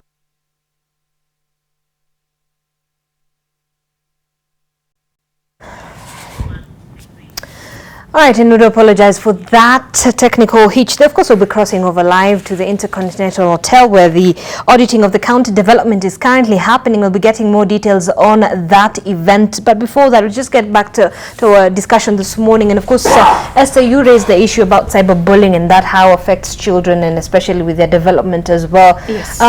Joy, maybe you can also give us an example of what probably happened and understand an issue like that happened with your child. How was she able to deal with it, and you as a parent, in terms of guiding her through it? What Esther said about letting your children know that they can come to you, she came and told me that she's being cyberbullied by somebody, and I looked. She had two instances. One was a random stranger that she met online, people you just friend online and you don't even know who they are. So the first thing that I did was like, why don't you unfriend them and block them? And it seemed like a very foreign complex that you can unfriend and block people. I can't do that. It's going to affect some reputation anyway online. But once we did that, and she had freedom from that person, she realized, oh, so this is actually a thing. So there's some of this, you know, with us we know if somebody is toxic, you can walk away from that relationship and just shut that person down. But our children sometimes don't have that special awareness. But the other thing that we also did is, like when she faced cyberbullying with children in school, she didn't just take it up and fight her own battles. I also took it up and went to school and said, you know what, if this carries on, we are not going to participate it, because it's them who formed the WhatsApp groups to sort of keep the children informed. And we left the group, and the school was like, okay, fine, from now on the communication will be little notes in the diaries or something else. And we changed the culture. So if you just stand up to bullies, obviously it works. But at the same time, giving your children the wherewithal to know, by the way, you don't have to take this. You can deal with this, and it is fine to fall out with one or two people, because I think our children really, that acceptance thing for them is really big. Yes. For some reason. For us, we were happy to lose friends. With them, it's like every single friend counts. All right. And maybe it's just closing remarks, Joy. What tips would you give to parents, especially those raising kids, young kids in this digital era? Remember that you don't have them forever. And remember that what they take on in life is not what you bought them, it's what you taught them. When you decant that and you understand that, then you'll even have, like what Esther is saying, those boundaries of how much time they can spend online. And I'm borrowing some of those tips from her. Let us just be more deliberate with our parenting, knowing full well that one day you'll not be there for your children. They better have enough to be able to survive in the real world. And the real world is flesh and blood and people, negotiations, speaking, connecting. Let's invest more in our children to get them to that point, because the socially awkward children that we're raising, you'll have a problem finding a mate. will have a problem facing rejection, miscarriage, breakup, marriage. When real life happens, they'll have a problem dealing with the veracity of life. Fantastic. Joseph, your closing remarks and tips that you would probably advise, and especially being a mentor, how could you bridge that gap in terms of mentoring young kids? All right. This is what I'd say to the parents, that you cannot replace presence for presence. You cannot replace that. These kids have experienced fathers who, I keep on saying this, there's a king in every kid, and including in our own parents. And our kids have communed with the king in their daddies, the king in their mummies, in the sense that the king who sits on the throne and dispenses school fees, dispenses toys, dispenses everything, but the kid in them that they connect to, the kid in them that they play with, the kid in them that is a friend, they've never experienced that. That's why they're looking for other alternatives in the social media. They're learning from their peers. They're living in a society whereby there are very few role models. Therefore, this is what I'd also tell to the parents. It's very important that we are not individualistic, in the sense that let's parent every child. When I just take care of my daughter, and then tomorrow, and she grows up well, then she meets Esther's son who just grew in the wild, and she falls in love. That's a problem right there that comes back to me. Tomorrow I'm walking, and then I meet her son who mugs me on the way. All right. Let's be communal about our parenting. Fantastic. Yes. And Esther, your closing remarks. I'd say the same way we have goals and we have achievements we want to attain in other areas of our lives, we need to have the same for parenting. We need to be very deliberate in what are we trying to achieve in our children, and work. In this parental age, let's not keep our children in a bubble. Let's teach them real life skills, because out there they will experience real life, and if you're not able to lay a good foundation, the house comes crumbling down, and that is where more issues begin to emanate. Right. So let's be very deliberate in our parenting. Fantastic. Yes. And I think that's a fantastic place to end the conversation. Esther Mbao, a mother and a counseling psychologist, Joseph Kago is a youth mentor, corporate trainer and media personality, as well as Joy Modivo, a mother, a lawyer, and activist and a human rights defender. Thank you so much for joining us, and I hope you've learned one or two tips in terms of parenting in this digital age. We'll be having that discussion as well on our social media platforms at NTV Kenya, at Zainab Ismail. The hashtag is NTV Today. We're going to end the conversation there, but stay tuned. The 42nd General Council of the Organization of Africa Trade Union Unity will be happening, and we'll be showing you that event live here on NTV. A very good morning. My name is Zainab Ismail.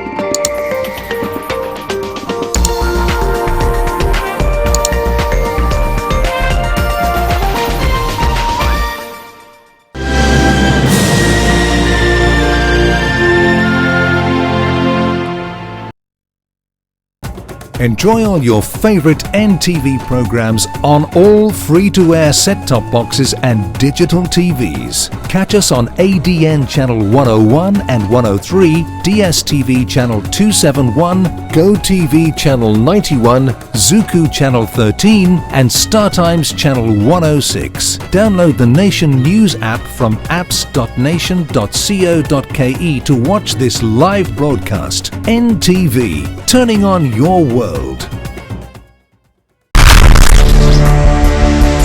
I should just raise our child on my own. Samantha is my only daughter. I want a special wedding for her. We have to move fast before Samantha's baby bump becomes obvious to the public. It was Senator Del Mundo.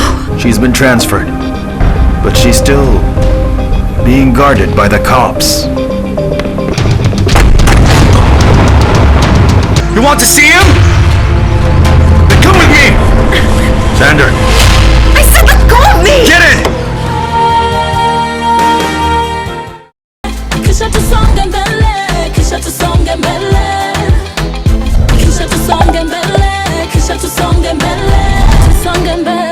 Tusonge mbele na Fiber Mobile. Get a Fiber SIM card today and enjoy Tusonge mbele bundles at affordable prices.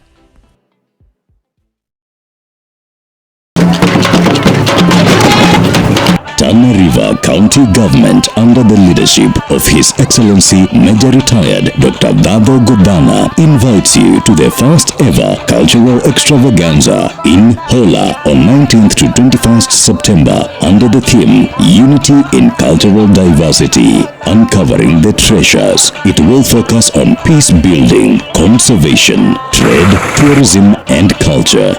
Welcome to Tana River, County ya Maliasili. Kosa ukose.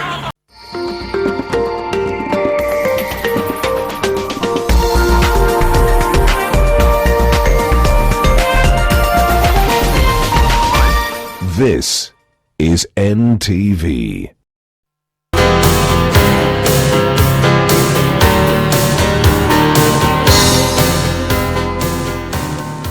Of the impact of the policies you are pushing for.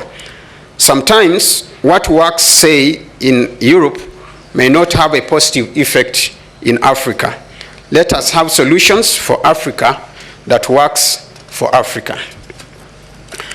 The third thing, ladies and gentlemen, we need to strengthen our social dialogue and make our engagement to be more collaborative and not adversarial.